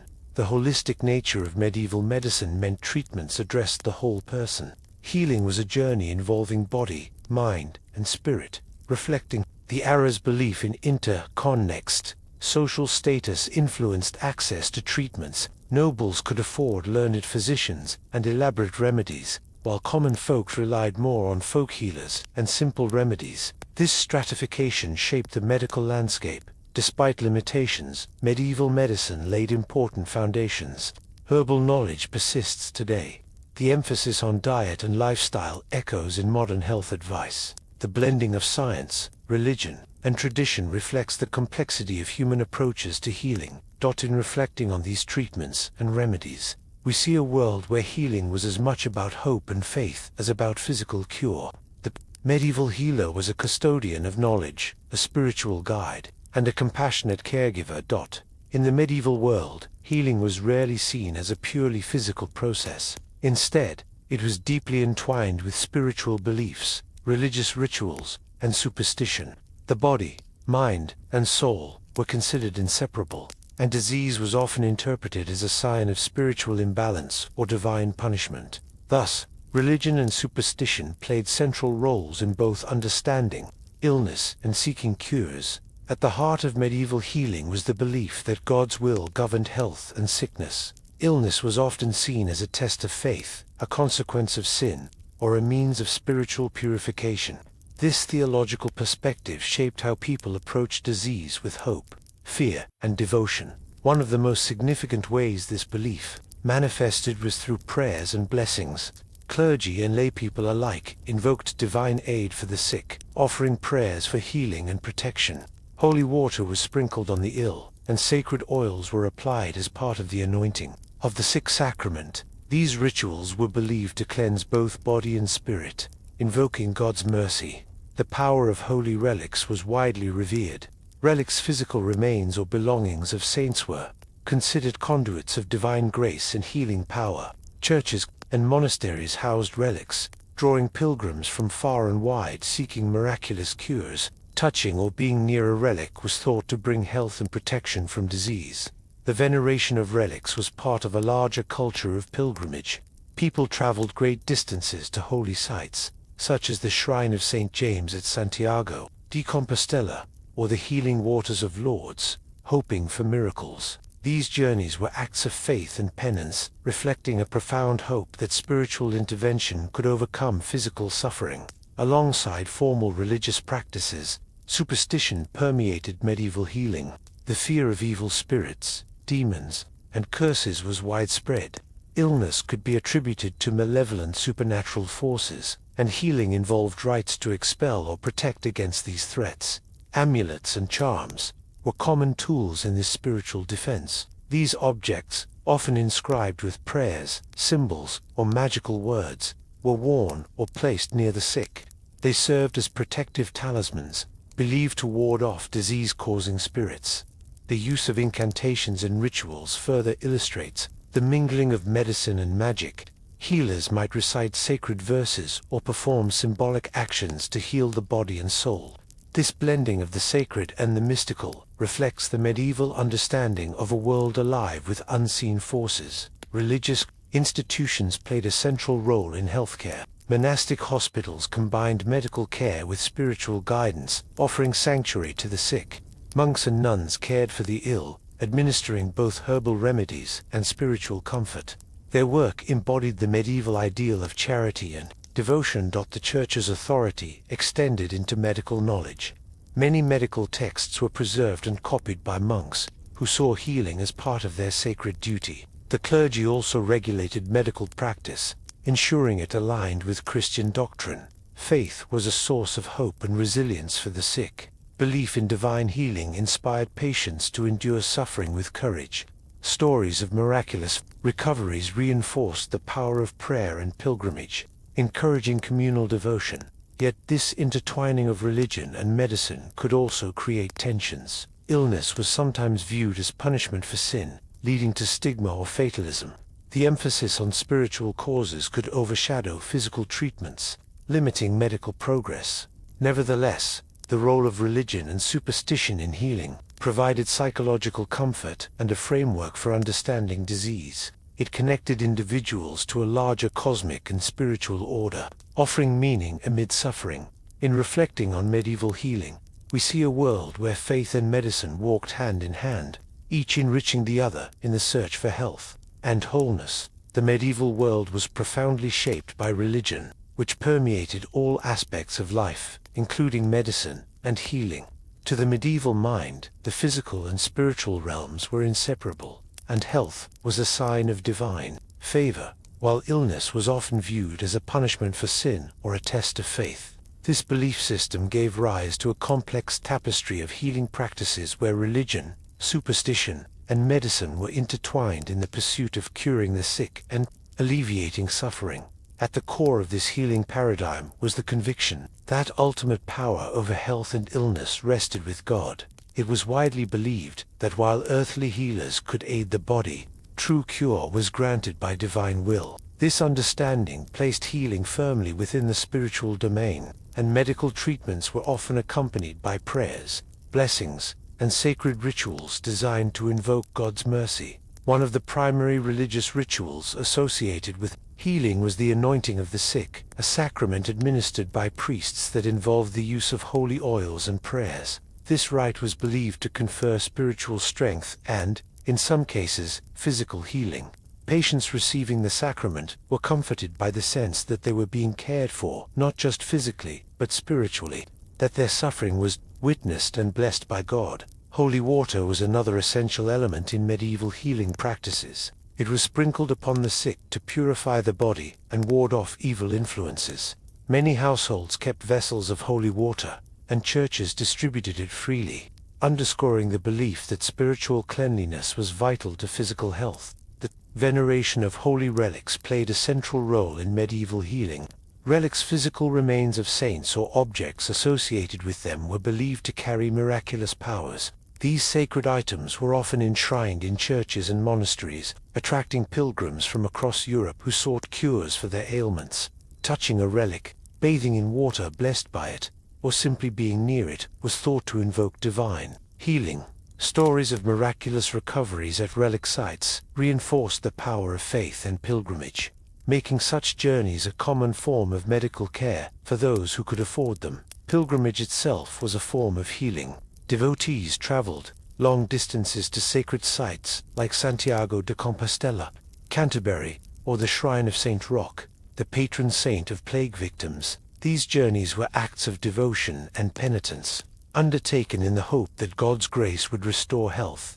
Alongside formal religious rites, superstition and folk beliefs shaped healing practices. Medieval people believed in the existence of evil spirits, demons, and curses that could cause illness or misfortune. Disease was sometimes interpreted as a direct result of spiritual attack. To combat these invisible enemies, a range of magical and ritualistic practices were employed. Amulets and charms inscribed with prayers, biblical verses, or mystical symbols were worn to protect against harm. These objects might be made of metal, wood, or parchment, and were carefully prepared by clerics or folk healers. Incantations and blessings were used to repel evil forces and restore health. Healers might recite sacred texts, trace holy symbols, or perform ritual actions designed to cleanse the patient's body and spirit. The line between religion and magic was often blurred. While the Church condemned sorcery and witchcraft, it endorsed the use of prayers, relics, and sacraments for healing. This duality created a rich, if complex, landscape where spiritual and medical care were deeply intertwined. Monasteries were centers of healing where faith and medicine met. Monks cultivated medicinal gardens with herbs, used both for physical remedies and spiritual purposes. They copied and preserved medical manuscripts, ensuring the transmission of knowledge across generations. Monastic hospitals combined charity, prayer, and care. They offered shelter to the sick, poor, and travelers, emphasizing healing as a holistic act, encompassing body and soul. The monks and nuns who staffed these institutions provided not only medical treatment, but spiritual comfort, attending to the emotional and religious needs of patients. Religious festivals and holy days also played a part in healing culture. Special masses and prayers were offered for the sick, and the faithful believed that participating in these communal acts could bring health and protection. Despite the central role of religion, there were tensions and challenges. The interpretation of disease as divine punishment sometimes led to stigma and fatalism. The sick might be seen as sinners, suffering deservedly, which could affect their care and social standing. Moreover, reliance on spiritual healing could delay or complicate physical treatment. However, for many, the combination of medical remedies and faith provided hope and solace in times of suffering. The pervasive belief in supernatural causes of illness fostered a rich tradition of folk healing practices alongside formal medicine. Wise women, herbalists, and cunning folk employed charms, rituals, and herbal knowledge passed down orally through generations. These healers often served as accessible caregivers in rural areas, combining natural remedies with spiritual practices. While sometimes viewed with suspicion by church authorities, their role was vital in community health. Overall, religion and superstition shaped medieval healing in profound ways. The belief that health was a divine blessing and illness a spiritual trial informed every aspect of medical care. This worldview provided meaning and comfort in the face of suffering, integrating body and spirit in a holistic approach to health. As we reflect on the role of faith in medieval healing, we recognize the enduring human need to find hope and connection beyond the physical, especially in times of illness and uncertainty. In the medieval world, the boundaries between religion, superstition, and medicine were fluid and deeply intertwined. Healing was never just about physical remedies, but also about addressing spiritual and supernatural causes of illness. This complex web of beliefs shaped how people understood disease and how they sought cures, weaving a tapestry of rituals, faith, and folk practices that defined medieval healthcare. The medieval mind saw the human body as part of a grand cosmic order established by God. Health was a reflection of harmony within the body and between the individual and the divine. When illness struck, it was often interpreted as a disruption of this harmony, sometimes a punishment for sins, sometimes a test of faith, or a manifestation of spiritual battle. One of the central religious practices connected to healing was the anointing of the sick, a sacrament administered by priests to those gravely ill, through the application of holy oil and prayers. This rite aimed to strengthen the soul and, when possible, restore physical health. The anointing was a tangible expression of God's grace and mercy, offering comfort and hope to the suffering. Holy water was another powerful symbol in medieval healing rituals. It was sprinkled on the sick to purify and protect them from evil spirits, believed to cause or exacerbate disease. Families kept vessels of holy water at home, and it was common for priests to bless both the ill and their surroundings. This act of sanctification was thought to cleanse not only the body but also the environment, driving away miasmas, poisonous airs considered responsible for spreading illness. The veneration of relics was a profound aspect of medieval spirituality and healing. Relics, physical remains or belongings of saints, were believed to carry divine power, capable of performing miracles. Churches and monasteries treasured relics and displayed them in ornate shrines. Pilgrims traveled vast distances to visit these holy sites, hoping for cures or protection. Touching a relic, bathing in waters blessed by a relic, or receiving a blessing near such sacred objects were acts imbued with hope and faith. Miraculous healings attributed to relics were documented and celebrated, reinforcing the belief that divine intervention could overcome even the most severe illnesses. Pilgrimages formed a vital part of healing culture. Sick individuals, or those seeking to protect themselves from disease, undertook arduous journeys to sacred sites, such as Santiago de Compostela in Spain, Canterbury in England, or the Shrine of St. Roch, known for his intercession during plagues. These pilgrimages were acts of devotion and penance, reflecting the conviction that physical hardship and spiritual dedication could lead to healing. Alongside formal religious rituals, superstition flourished as a means of understanding and combating illness. The belief in malevolent spirits, demons, and curses was widespread. Disease was often attributed to supernatural causes, such as possession or the evil eye, necessitating ritualistic remedies. Healers employed amulets and charms to protect against these harmful forces. These objects were inscribed with prayers, sacred symbols, or magical words and were worn or placed near the patient. Their purpose was both spiritual and psychological, providing a sense of safety and hope.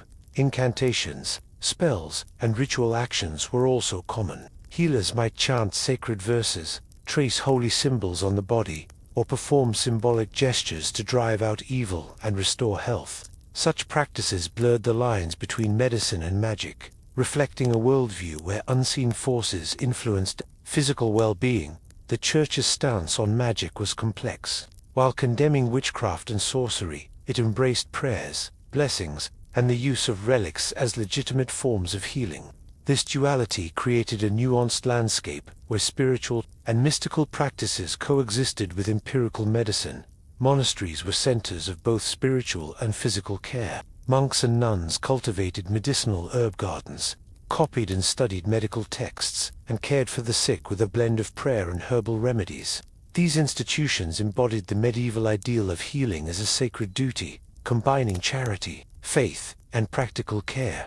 Religious festivals and holy days often featured special masses and prayers for the sick, reinforcing communal solidarity and hope.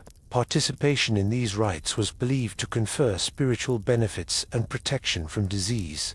Despite the central role of religion and superstition, tensions existed. Viewing illness as divine punishment could lead to stigmatization of the sick, who might be seen as morally culpable. This perspective sometimes hindered care and fostered fatalism.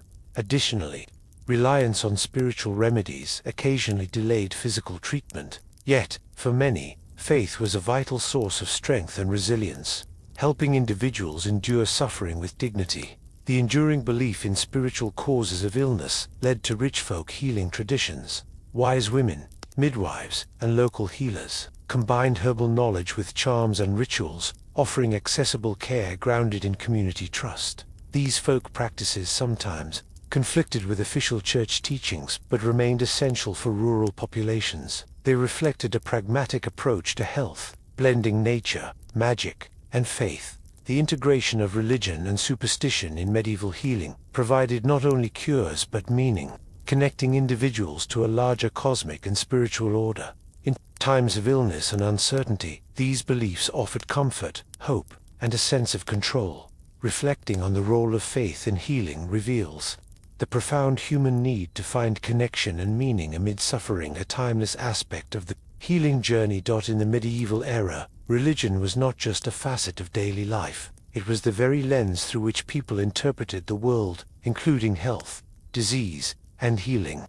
The pervasive belief was that the human body and soul were intricately connected, and illness was as much a spiritual matter as it was physical. This understanding shaped every aspect of healing, intertwining medical practice with religious ritual and superstition in ways that were deeply meaningful to medieval society. At the foundation of this belief was the conviction that God controlled all aspects of existence, including life, death, and health. When illness struck, it was often interpreted as a divine punishment for sins, a test of faith, or a call for spiritual reflection. Such interpretations were not merely theoretical, but formed the very basis of healing practices and community responses to disease. The Church, as the guardian of spiritual well-being, played a vital role in medieval healthcare. Clergy were often involved in administering medical care, especially spiritual treatments, and many hospitals were run by monastic orders. Healing was viewed as a sacred duty, blending charity with religious devotion. One of the most important religious rituals associated with healing was the anointing of the sick, also known as the last rites.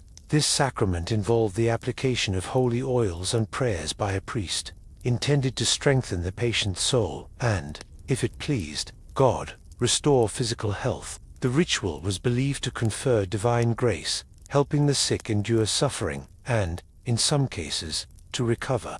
It was a source of profound comfort, linking the individual to the spiritual community and offering hope beyond the material realm.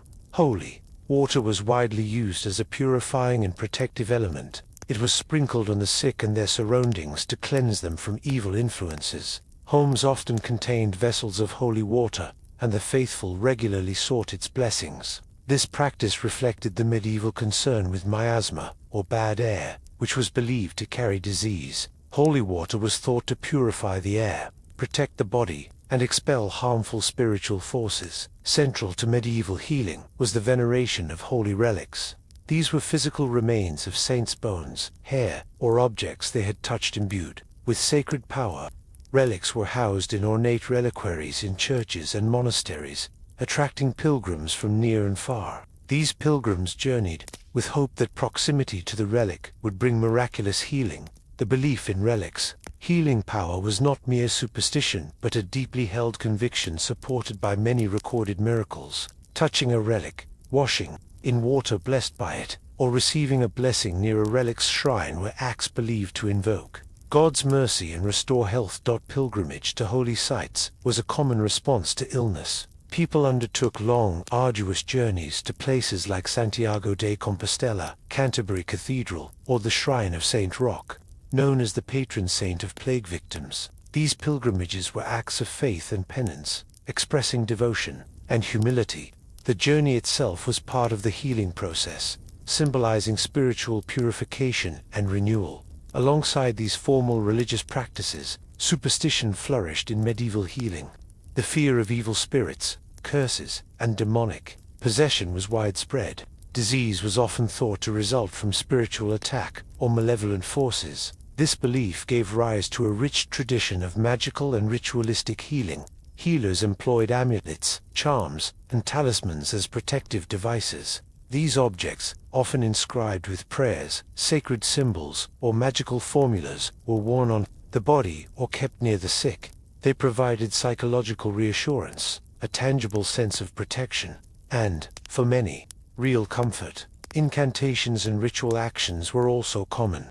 Healers or clergy might recite sacred texts, trace holy symbols on the patient's body, or perform gestures intended to expel evil and restore health. These rituals underscored the intimate connection between faith and healing, emphasizing the power of divine intervention.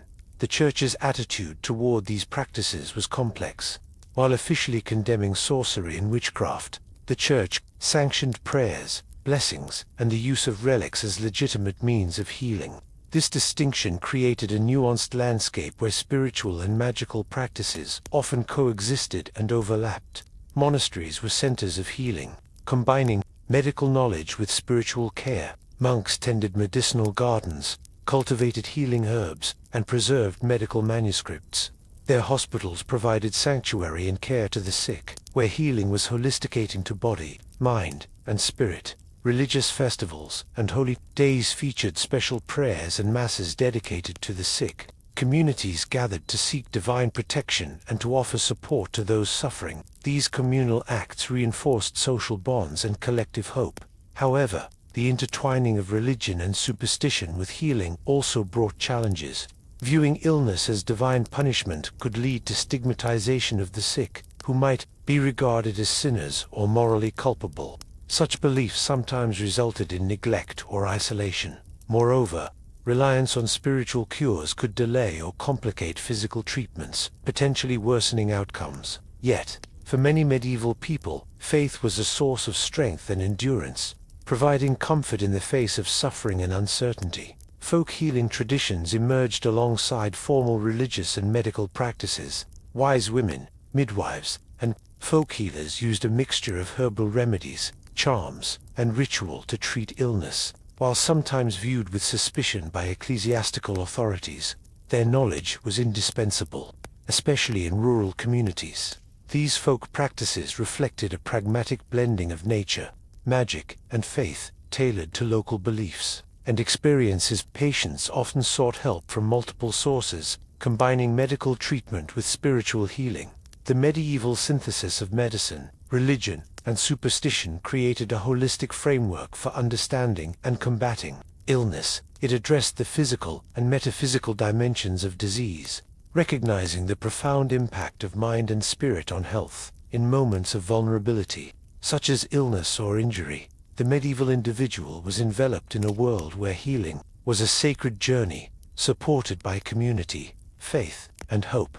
Reflecting on the role of religion and superstition in medieval healing invites us to appreciate the enduring human need for meaning and connection beyond the physical. It reminds us that healing is not only about curing the body, but also about restoring wholeness to the person. In medieval Europe, the interplay of religion and superstition in healing was not merely an aspect of culture, but the very foundation upon which the understanding of health and illness rested. To the medieval mind, the unseen force is divine or demonic, were as real and influential as physical causes. The sick were thought to be ensnared, not only by bodily imbalance, but by spiritual trials and cosmic influences. And so healing was a multifaceted endeavor addressing all these layers.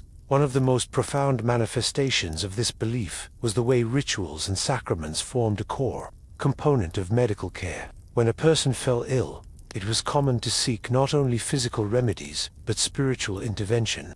Priests would be summoned to perform the anointing of the sick, a sacred rite meant to invoke God's grace, comfort the soul, and, where it pleased the divine will, restore the body. The ritual's significance transcended the physical rite, was a source of profound psychological solace, instilling peace and hope in both patient and family. Holy water was widely employed in healing practices, believed to possess the power to cleanse the body and spirit of impurities. It was sprinkled over the sick room, applied to wounds, or used to bless the patient. Homes often kept vessels of holy water, and its presence was considered a safeguard against disease and malevolent spirits. This practice was tightly linked with the miasma theory prevalent at the time, which posited that diseases spread through noxious airs. Holy water symbolically purified the air, providing protection and spiritual cleansing. Another vital element of healing was the veneration and use of holy relics. These sacred objects, such as bones, hair, or clothing of saints, were thought to channel divine power and miraculous healing. Churches and monasteries carefully preserved relics, which became focal points for pilgrimages. The faithful traveled vast distances to places like the shrine of St. Thomas Becket in Canterbury, or the tomb of St. James in Santiago de Compostela, seeking miraculous cures for themselves or their loved ones. The act of pilgrimage was itself a spiritual and physical journey, undertaken in hopes of invoking God's mercy and grace. Pilgrims engaged in acts of penance, prayer, and devotion, often enduring hardships along the way. The belief was that the combination of faith, sacrifice, and proximity to the holy relics could lead to divine healing. Many medieval accounts recount miraculous recoveries attributed to such pilgrimages, further reinforcing faith in their power. In addition to these formal religious practices, superstition and folk beliefs thrived throughout medieval society. The fear of demons, evil spirits, and curses was widespread, with many illnesses attributed to supernatural attack. This worldview created a rich tapestry of healing practices, blending medicine, religion, and magic. Healers frequently used amulets, charms, and talismans to protect patients. These objects might be inscribed with sacred symbols, biblical verses, or mystical signs believed to ward off evil and disease. Worn around the neck, or placed beside the sick, they served as physical tokens of divine protection and psychological comfort. Incantations and prayers were also central.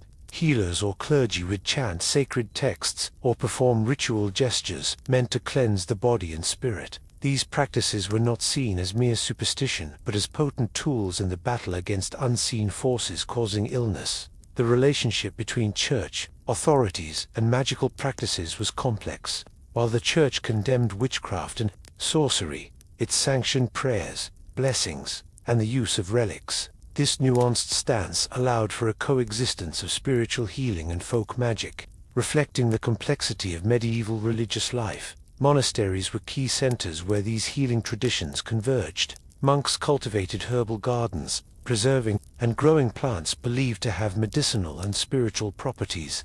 They copied medical and religious manuscripts, blending knowledge and faith. Monastic hospitals offered care grounded in charity, combining herbal remedies with prayers and sacraments. Religious festivals and holy days often featured special masses and communal prayers dedicated to the sick. These gatherings reinforced social cohesion and collective hope, underscoring the community's role in healing. Despite the consoling power of faith, the intertwining of religion and superstition in healing also brought challenges.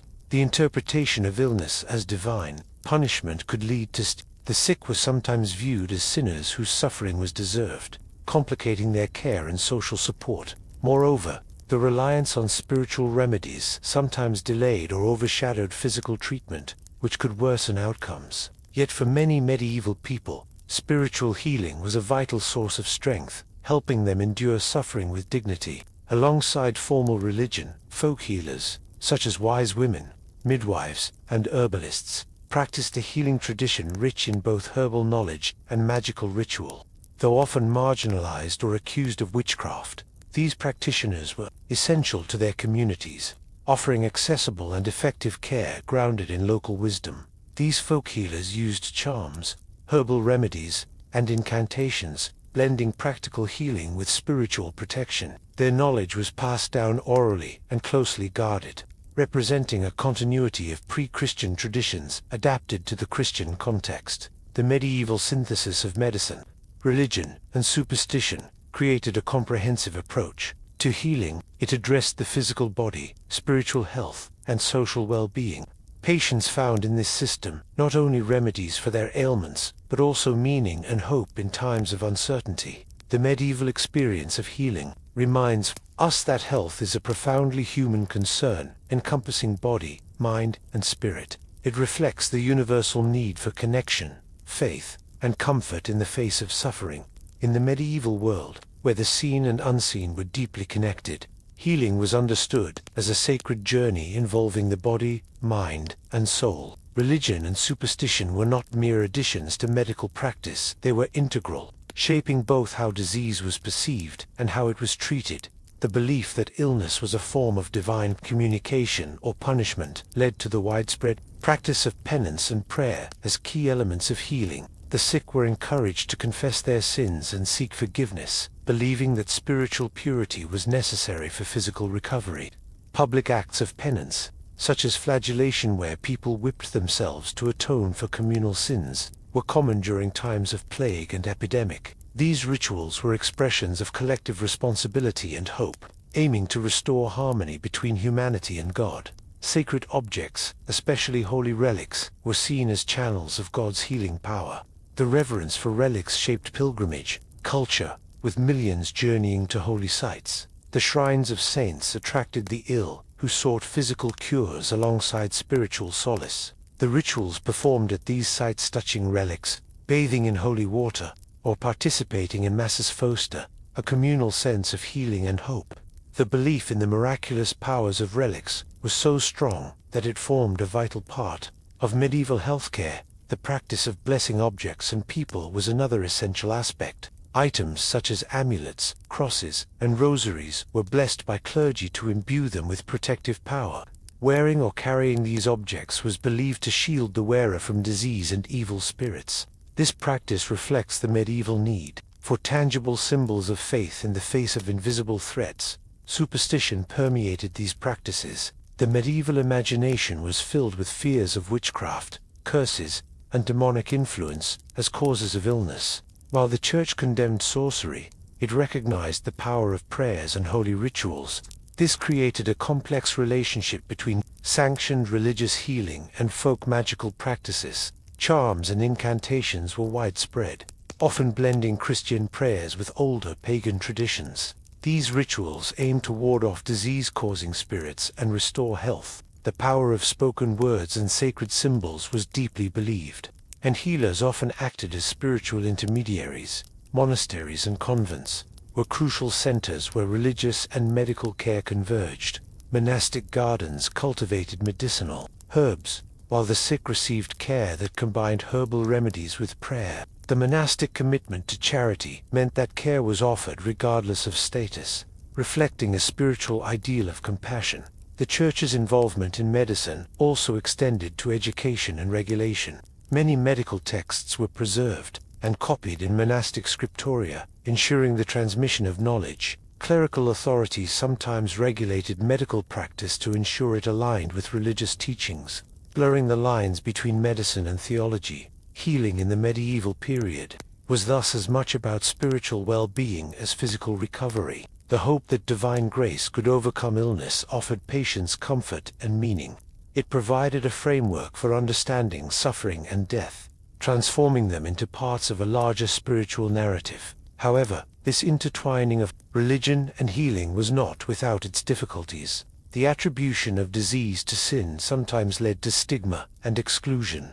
The sick might be isolated or shunned, believed to bear divine punishment. This could impact care and social support, deepening the suffering of the ill. The reliance on spiritual healing could also delay medical treatment, limiting the effectiveness of physical remedies. Yet, for many medieval people, faith was the foundation of resilience, enabling them to endure hardship with hope. The role of folk healers further enriched this landscape. Wise women, midwives, and cunning folk offered remedies that combined herbal knowledge with spiritual and magical practices. Though often operating on the margins of official medicine, and sometimes viewed with suspicion, they were trusted community figures. These healers employed charms, herbal potions, and rituals, tailored to local beliefs and customs. Their knowledge was passed down orally, preserving ancient traditions adapted to Christian contexts. This blending of nature, magic, and faith reflected the pragmatic needs of communities and their attempts to understand illness. The medieval synthesis of religion, superstition, and medicine was a holistic system addressing the whole person. It recognized that healing was not merely the removal of physical symptoms, but the restoration of balance within the body, the spirit, and the community. Faith, ritual, and healing formed a triad that offered both practical care and existential meaning. In a world shadowed by disease and death, these practices provided a beacon of hope. As we reflect on the role of religion and superstition in medieval healing, we see an enduring human impulse to seek connection, understanding, and comfort beyond the tangible, especially in times of vulnerability. This legacy continues to inform cultural attitudes toward illness and healing, reminding us of the profound ways in which body and spirit are intertwined. In the mid-14th century, a shadow unlike any before descended upon Europe, the Black Death. This devastating plague swept across the continent with terrifying speed, reshaping societies and challenging the very limits of medieval medicine. For those living through this dark time, the plague was not only a physical scourge but a spiritual and existential crisis, forcing healers and communities alike to confront a disease that seemed unstoppable. The outbreak began in 1347, arriving in Europe via merchant ships docking at ports like Messina and Genoa. From there, the disease spread rapidly through trade routes, cities, and countryside, carried by fleas living on black rats. Though medieval people, unaware of such vectors, sought other explanations, symptoms of the Black Death were horrifying. Victims experienced sudden high fevers, chills, weakness, and agonizing swellings called buboes, painful lymph node enlargements, often in the groin, armpit, or neck. These buboes turned black and purple, giving the plague its grim name. Many died within days of infection, their bodies succumbing to septicemia or pneumonia in its various forms. Medieval healers were faced with a disease unlike any they had encountered. Their medical knowledge, grounded in humoral theory and spiritual belief, proved inadequate against the plague's rapid devastation. Physicians, barbers, surgeons, and folk healers alike struggled to understand and combat this scourge. In response, communities and cities implemented early forms of quarantina, term derived from the Italian quaranta, giorni, meaning 40-day period. Ships were required to wait before disembarking passengers and cargo. This measure aimed to prevent the spread of disease by isolating potential carriers. Reflecting a nascent awareness of contagion, quarantine extended beyond ports. Cities established isolation zones, lazarettos, and plague hospitals where the sick were separated from the healthy. Streets were sometimes closed, markets regulated, and travel restricted. Though imperfect and inconsistently applied, these efforts showed a pragmatic attempt to control an invisible enemy.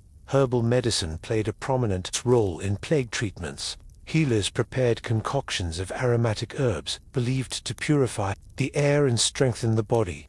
Mixtures of rosemary, lavender, sage, and mint were burned or carried as posies to ward off miasma, the bad air, thought to cause illness. Patients were advised to drink herbal teas and infusions to balance their humors and boost resistance. Remedies included mixtures containing myrrh, cinnamon, cloves, and camphor, prized for their perceived protective qualities. Bloodletting and purging were widely practiced, though their efficacy against the plague was non-existent. Physicians believed these treatments could restore humoral balance, yet many patients weakened further from such interventions. Religious responses were central to coping with the plague. Mass prayers, processions, and acts of penance sought to appease divine wrath. The Church encouraged confession and spiritual renewal, emphasizing that the plague was a punishment for sin and a call for repentance. Superstition and fear led to scapegoating. Jewish communities and other marginalized groups were falsely accused of poisoning wells or causing the plague, resulting in tragic persecutions. These social consequences underscored the plague's devastating impact beyond physical illness. Despite their limitations, healers and communities exhibited resilience and compassion. Caregivers risked their own lives to tend the sick, offering comfort amidst despair. The plague revealed the strengths and weaknesses of medieval medicine and society. Understanding the medical response to the Black Death reveals the challenges of confronting a pandemic with limited knowledge, and the enduring human efforts to find meaning and hope amid catastrophe. The arrival of the Black Death in Europe in 1347 marked the beginning of one of the most catastrophic pandemics in human history. It swept through cities, towns, and rural villages with terrifying speed, leaving devastation and death in its wake. The disease challenged the very foundations of medieval society, revealing the limits of contemporary medical knowledge and shaking the faith of millions. At the time, the precise cause of the plague was unknown. Medieval people could not see bacteria or understand the role of fleas and rats in spreading the disease. Instead, they relied on their existing medical and spiritual frameworks to make sense of the calamity. This lack of understanding made the plague especially frightening and invisible enemy striking without warning. The plague manifested primarily in three forms: bubonic, pneumonic, and septicemic. The bubonic form was the most common, characterized by the appearance of swollen and painful lymph nodes called buboes, often turning black and causing intense agony. Victims experienced high fever, chills, weakness, vomiting, and delirium. The disease progressed rapidly, often killing within days. The pneumonic plague affected the lungs, spreading through airborne droplets, and was highly contagious. Symptoms included severe coughing, chest pain, and difficulty breathing, often leading to swift death. The septicemic form invaded the bloodstream, causing bleeding under the skin and internal organs, and was nearly always fatal. Medieval healers, steeped in humoral theory and spiritual interpretations of disease, were ill-equipped to confront such a rapid and deadly illness. Physicians, barber-surgeons, and folk healers attempted treatments based on balancing the humours, bloodletting, purging, and herbal remedies, but these were largely ineffective against the plague. Amidst the growing death toll, communities sought to implement measures to slow the spread. The practice of quarantine emerged as a key response, originating in port cities like Venice and Genoa. Quarantine involved isolating ships and their crews for 40 days, the period believed necessary to ensure no infection remained before allowing entry. This precaution was gradually extended to towns and villages. With isolation of the sick and restrictions on travel, cities established lazarettos, or plague hospitals, to house and care for victims away from the healthy population. Streets were sometimes sealed off, markets closed, and public gatherings banned. Though crude by modern standards, these early public health measures represented an important step toward understanding contagion. Healers prepared numerous herbal concoctions aimed at protecting the body and purifying the air. Aromatic herbs, such as rosemary, lavender, sage, thyme, and mint, were burned in homes, streets, and churches. Their fragrant smoke, believed to cleanse miasmas, noisome vapors, thought to cause disease. Individuals carried posies, small bouquets of herbs and flowers, to inhale protective scents. Patients were encouraged to drink herbal infusions designed to balance humors and boost vitality. Mixtures might include myrrh, cinnamon, cloves, camphor, and other potent plants. Though these remedies did not cure the plague, they provided comfort and a sense of agency in an otherwise helpless situation. Bloodletting was practiced extensively. Despite its dangers, physicians believed that removing bad blood could alleviate symptoms, but the procedure often weakened patients further. Purging through emetics and laxatives was also common, aiming to cleanse the body of toxins. Religious practices formed a central pillar in the response to the plague. Processions, masses, and public prayers sought to appease divine wrath, which was widely seen as the root cause of the suffering. The Church urged confession, repentance, and renewal of faith, emphasizing that spiritual purification was essential to healing. Public acts of penance became widespread. including flagellation groups of penitents, whipping themselves to atone for sins and seek God's mercy. These processions could be both solemn and fervent, drawing large crowds united by fear and hope. Superstition and fear also had darker consequences. Marginalized groups, particularly Jewish communities, were scapegoated and accused of causing the plague by poisoning wells or practicing witchcraft. These baseless accusations led to horrific persecutions and massacres, adding social violence to the pandemic's devastation. Despite the overwhelming crisis, many individuals risked their own lives to care for the sick. Physicians, clergy, and laypeople tended to the afflicted, offering food, comfort, and spiritual support. Their bravery and compassion stand as a testament to human resilience in the face of unimaginable suffering. The Black Death exposed the limitations of medieval medicine but also sparked new inquiries into disease and health. It challenged healers to observe, adapt, and rethink established beliefs. Though centuries would pass before scientific advances would unravel the plague's mysteries, the pandemic left a lasting legacy on medicine and society. Understanding the medical response to the Black Death reveals a world struggling to cope with an invisible foe, where faith, fear, and hope intertwined in a desperate search for healing. The Black Death's arrival in Europe was sudden and overwhelming, striking fear into every corner of society. Medieval cities, with their crowded streets and unsanitary conditions, became breeding grounds for the disease's rapid spread. In the absence of scientific understanding of its cause, people turned to their existing frameworks of medicine, religion, and superstition to confront this terrifying plague. The outbreak's rapid progression confounded physicians. The classical medical texts they relied on offered little guidance against such a swift and deadly disease. Symptoms appeared suddenly, and death often followed within days, leaving little time for intervention. The buboes, painful, swollen lymph nodes, were a hallmark sign, blackening the skin and giving the plague its grim moniker. Yet, even these signs were mysterious, interpreted variously as signs of humoral imbalance, divine punishment, or spiritual affliction. Medical practitioners attempted to apply traditional treatments, such as bloodletting and purging, believing that restoring the balance of humors could combat the illness. Bloodletting involved opening a vein to release blood, aiming to reduce excess heat or inflammation. Physicians performed this with careful timing, often consulting astrological charts to choose auspicious moments. However, many patients were weakened by these procedures, and their effectiveness against the plague was minimal. Herbal remedies were widely employed. Aromatic plants like rosemary, sage, lavender, and mint were believed to purify the air and strengthen the body.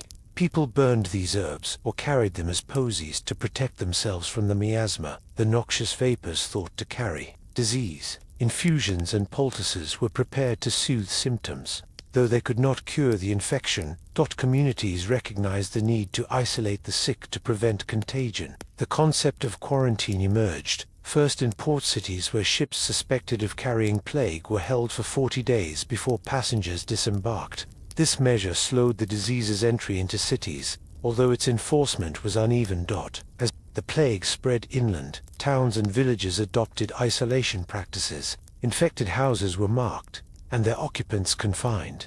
Lazarettos, specialized plague hospitals, were established outside city walls to care for the sick away from healthy populations. These institutions, though primitive, reflected an early understanding of contagion control. Despite these efforts, the plague overwhelmed healthcare systems. Physicians abandoned patients, clergy struggled to provide last rites, and many fled to the countryside. The scale of mortality created chaos and despair, with mass graves and abandoned homes a grim testament to the disease's toll. Religious responses intensified as communities sought divine intervention. Processions, prayers, and masses were held to plead for mercy. Penitents engaged in flagellation, whipping themselves in public acts of repentance. The belief that the plague was a punishment for sin shaped these responses, intertwining fear with hope. That this spiritual interpretation, while providing comfort to some, also fueled scapegoating.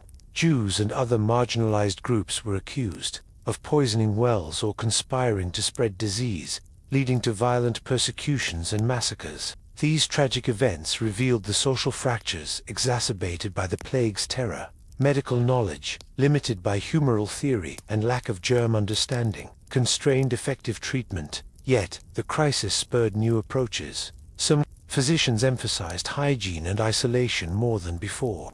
Others sought empirical observation, laying groundwork for later medical advances. The Black Death's impact extended beyond medicine. It altered demographics, economics, and social structures.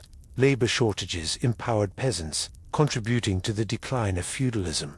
Cultural and religious shifts emerged, reflecting the trauma and transformation wrought by the pandemic. Through it all, healers and caregivers demonstrated courage and compassion. Their efforts, though often futile against the disease, embodied humanity's resilience and enduring hope. As the Black Death tore through Europe, the sheer scale of death and despair overwhelmed medieval society.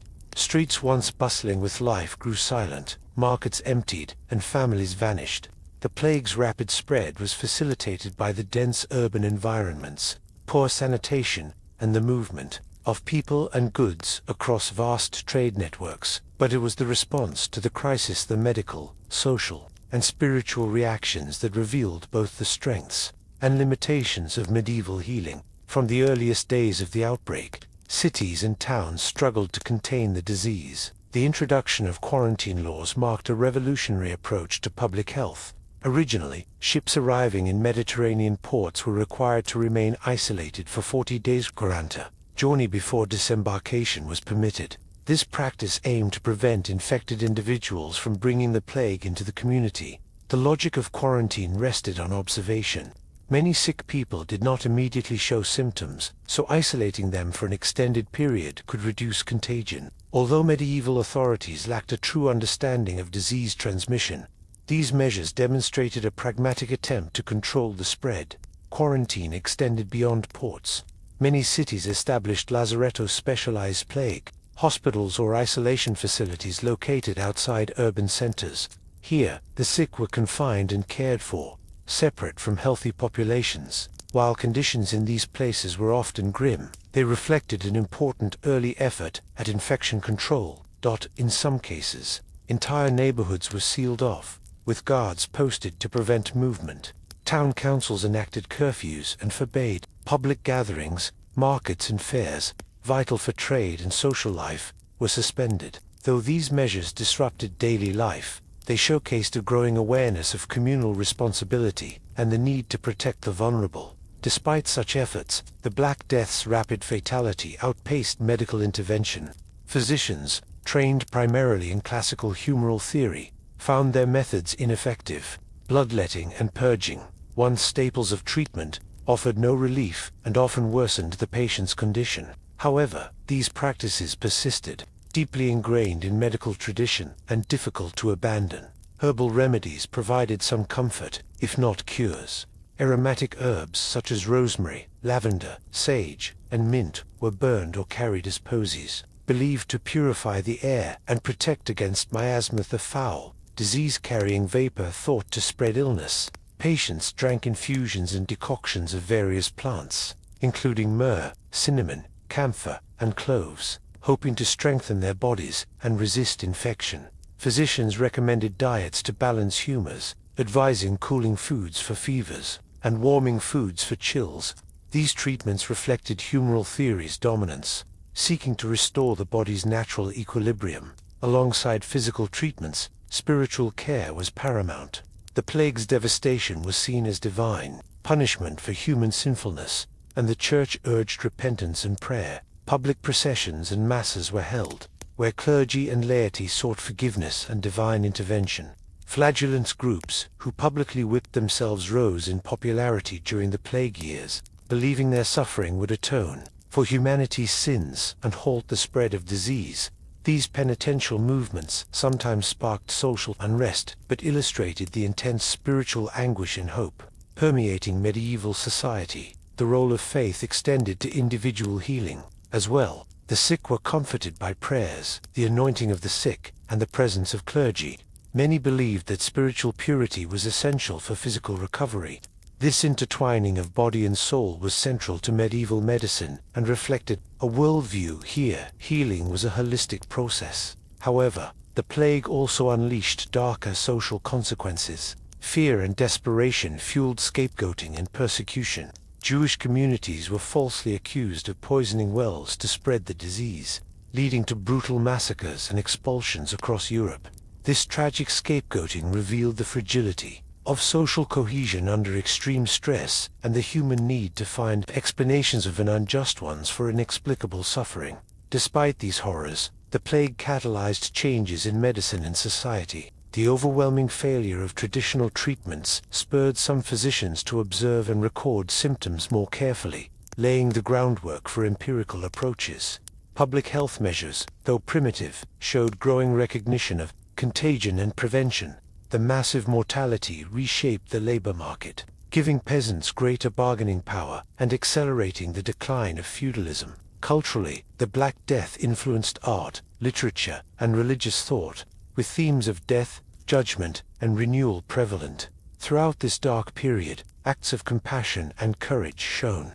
Physicians, clergy, and lay people risked infection to care for the sick. Their dedication provided comfort amid chaos and underscored humanity's resilience.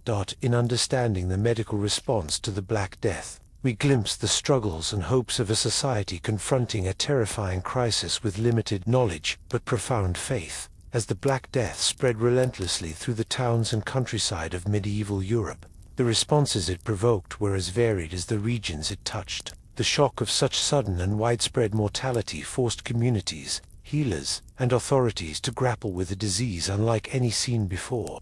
While modern science reveals the biological vectors, the fleas, rats, and bacteria, medieval society had to rely on observation, faith, and tradition to respond. One of the earliest and most significant responses was the introduction of quarantine measures.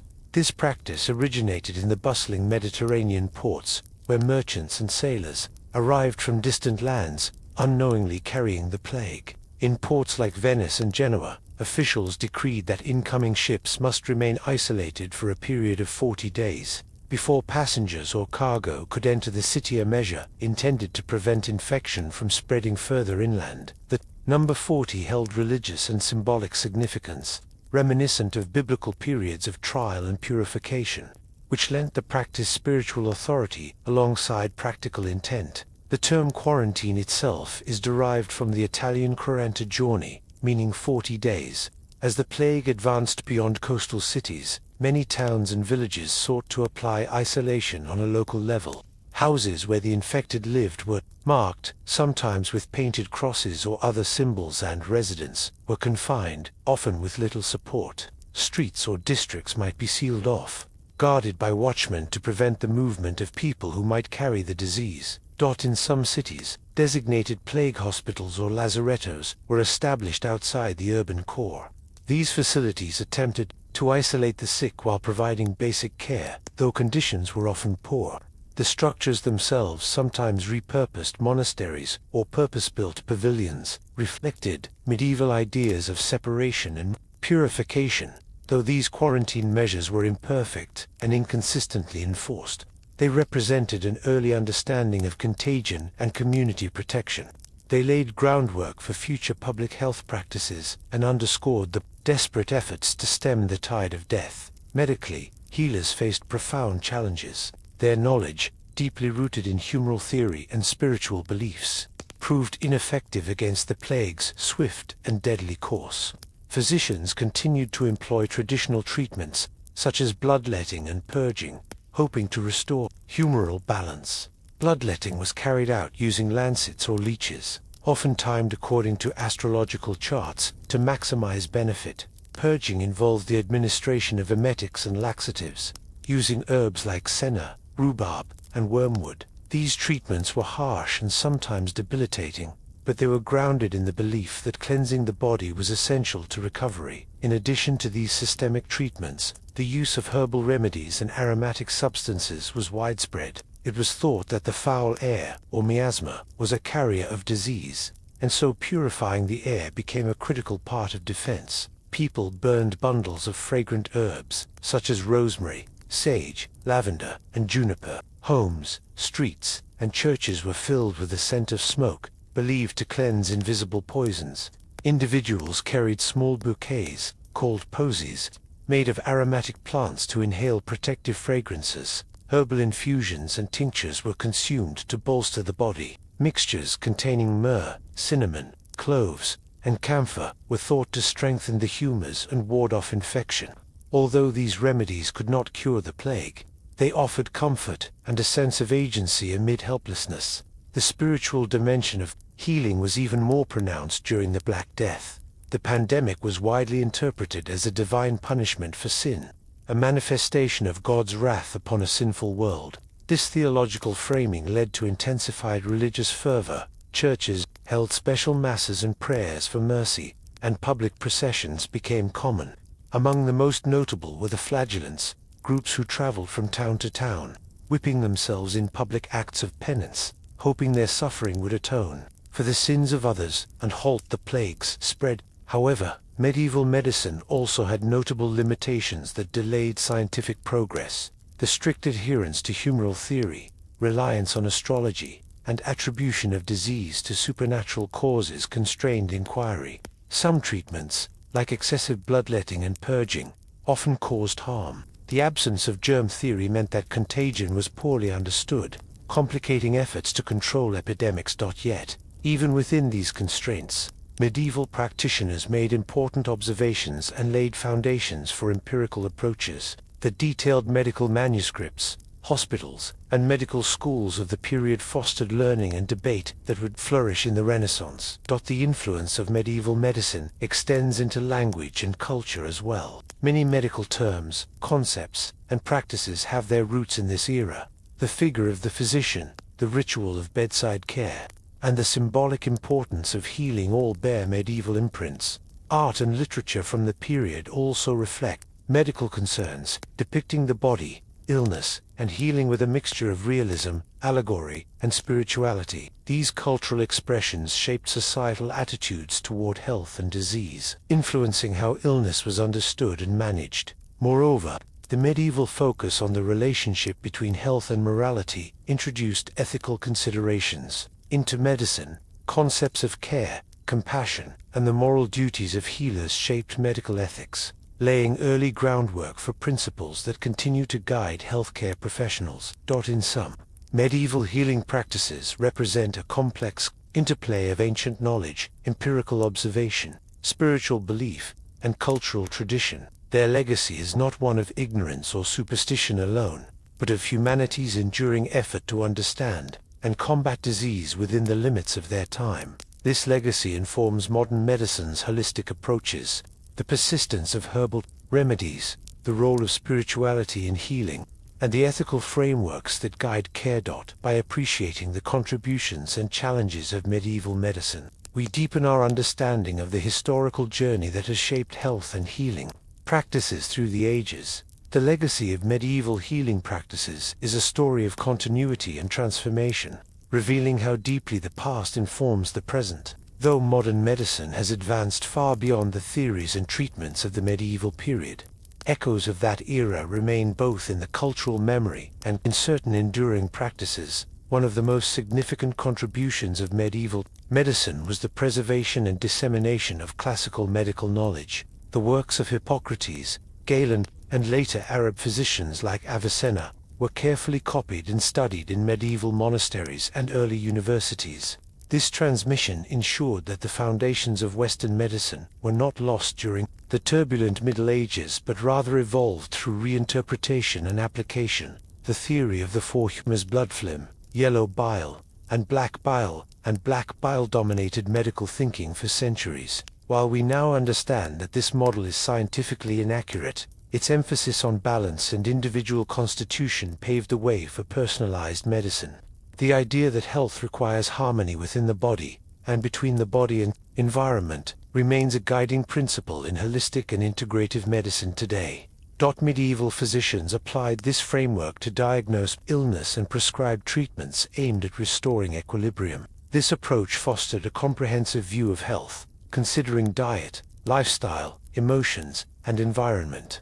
Modern medicine's growing interest in lifestyle, medicine and psychosomatic connections echoes these earlier holistic ideas. The use of herbal remedies stands as perhaps the most tangible and lasting aspect of medieval medicine. Many plants first catalogued and utilized by medieval healers continue to serve as sources for modern pharmaceuticals.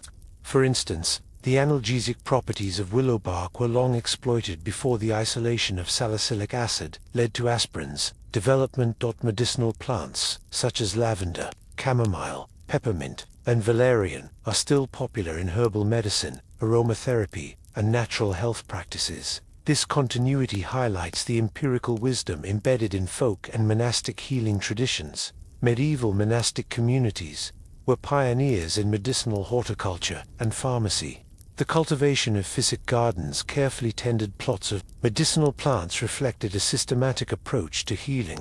Apothecaries emerged as specialists preparing and dispensing remedies, precursors to today's pharmacists. Dietary advice, central to medieval healing, also left a lasting impact. The concept of balancing hot and cold foods, and the emphasis on nutrition's role in health, resonate with current understandings of diet and disease prevention. Though framed differently today, the principle that what we eat affects our well-being is timeless. Religious institutions' role in healthcare set enduring cultural precedents. Medieval hospitals, often run by monks and nuns, combined medical care with spiritual support. This model influenced the development of modern hospitals, where compassionate care remains a core value. The spiritual dimension of healing, recognizing psychological and emotional needs, continues to shape patient-centered care. Many healthcare settings now incorporate chaplaincy and mental health services, acknowledging the holistic nature of health. Folk medicine and healing traditions, often marginalized during the rise of formal medical science, have experienced resurgence in recent decades. Practices such as herbalism, acupuncture, and traditional healing draw upon centuries-old wisdom, demonstrating the resilience and relevance of these approaches. However, medieval medicine's limitations remind us of the importance of scientific rigor and evidence-based practice. The persistence of harmful or ineffective treatments, such as excessive bloodletting or reliance on superstition, underscores the progress made since the Middle Ages. The transition from medieval to modern medicine involved the gradual displacement of humoral theory by germ theory, the development of anatomy and physiology, and the advent of clinical observation and experimentation. Yet, the human aspects of care, compassion, understanding, and holistic attention remain rooted in the medieval tradition. Medieval medicine's legacy is thus twofold. It preserved and transmitted foundational knowledge while embodying values of holistic care and community responsibility. These principles continue to inspire and guide healthcare today. Understanding this legacy enriches our appreciation of medicine's history and reminds us that healing is not solely a scientific endeavor but a deeply human one, shaped by culture, belief, and compassion.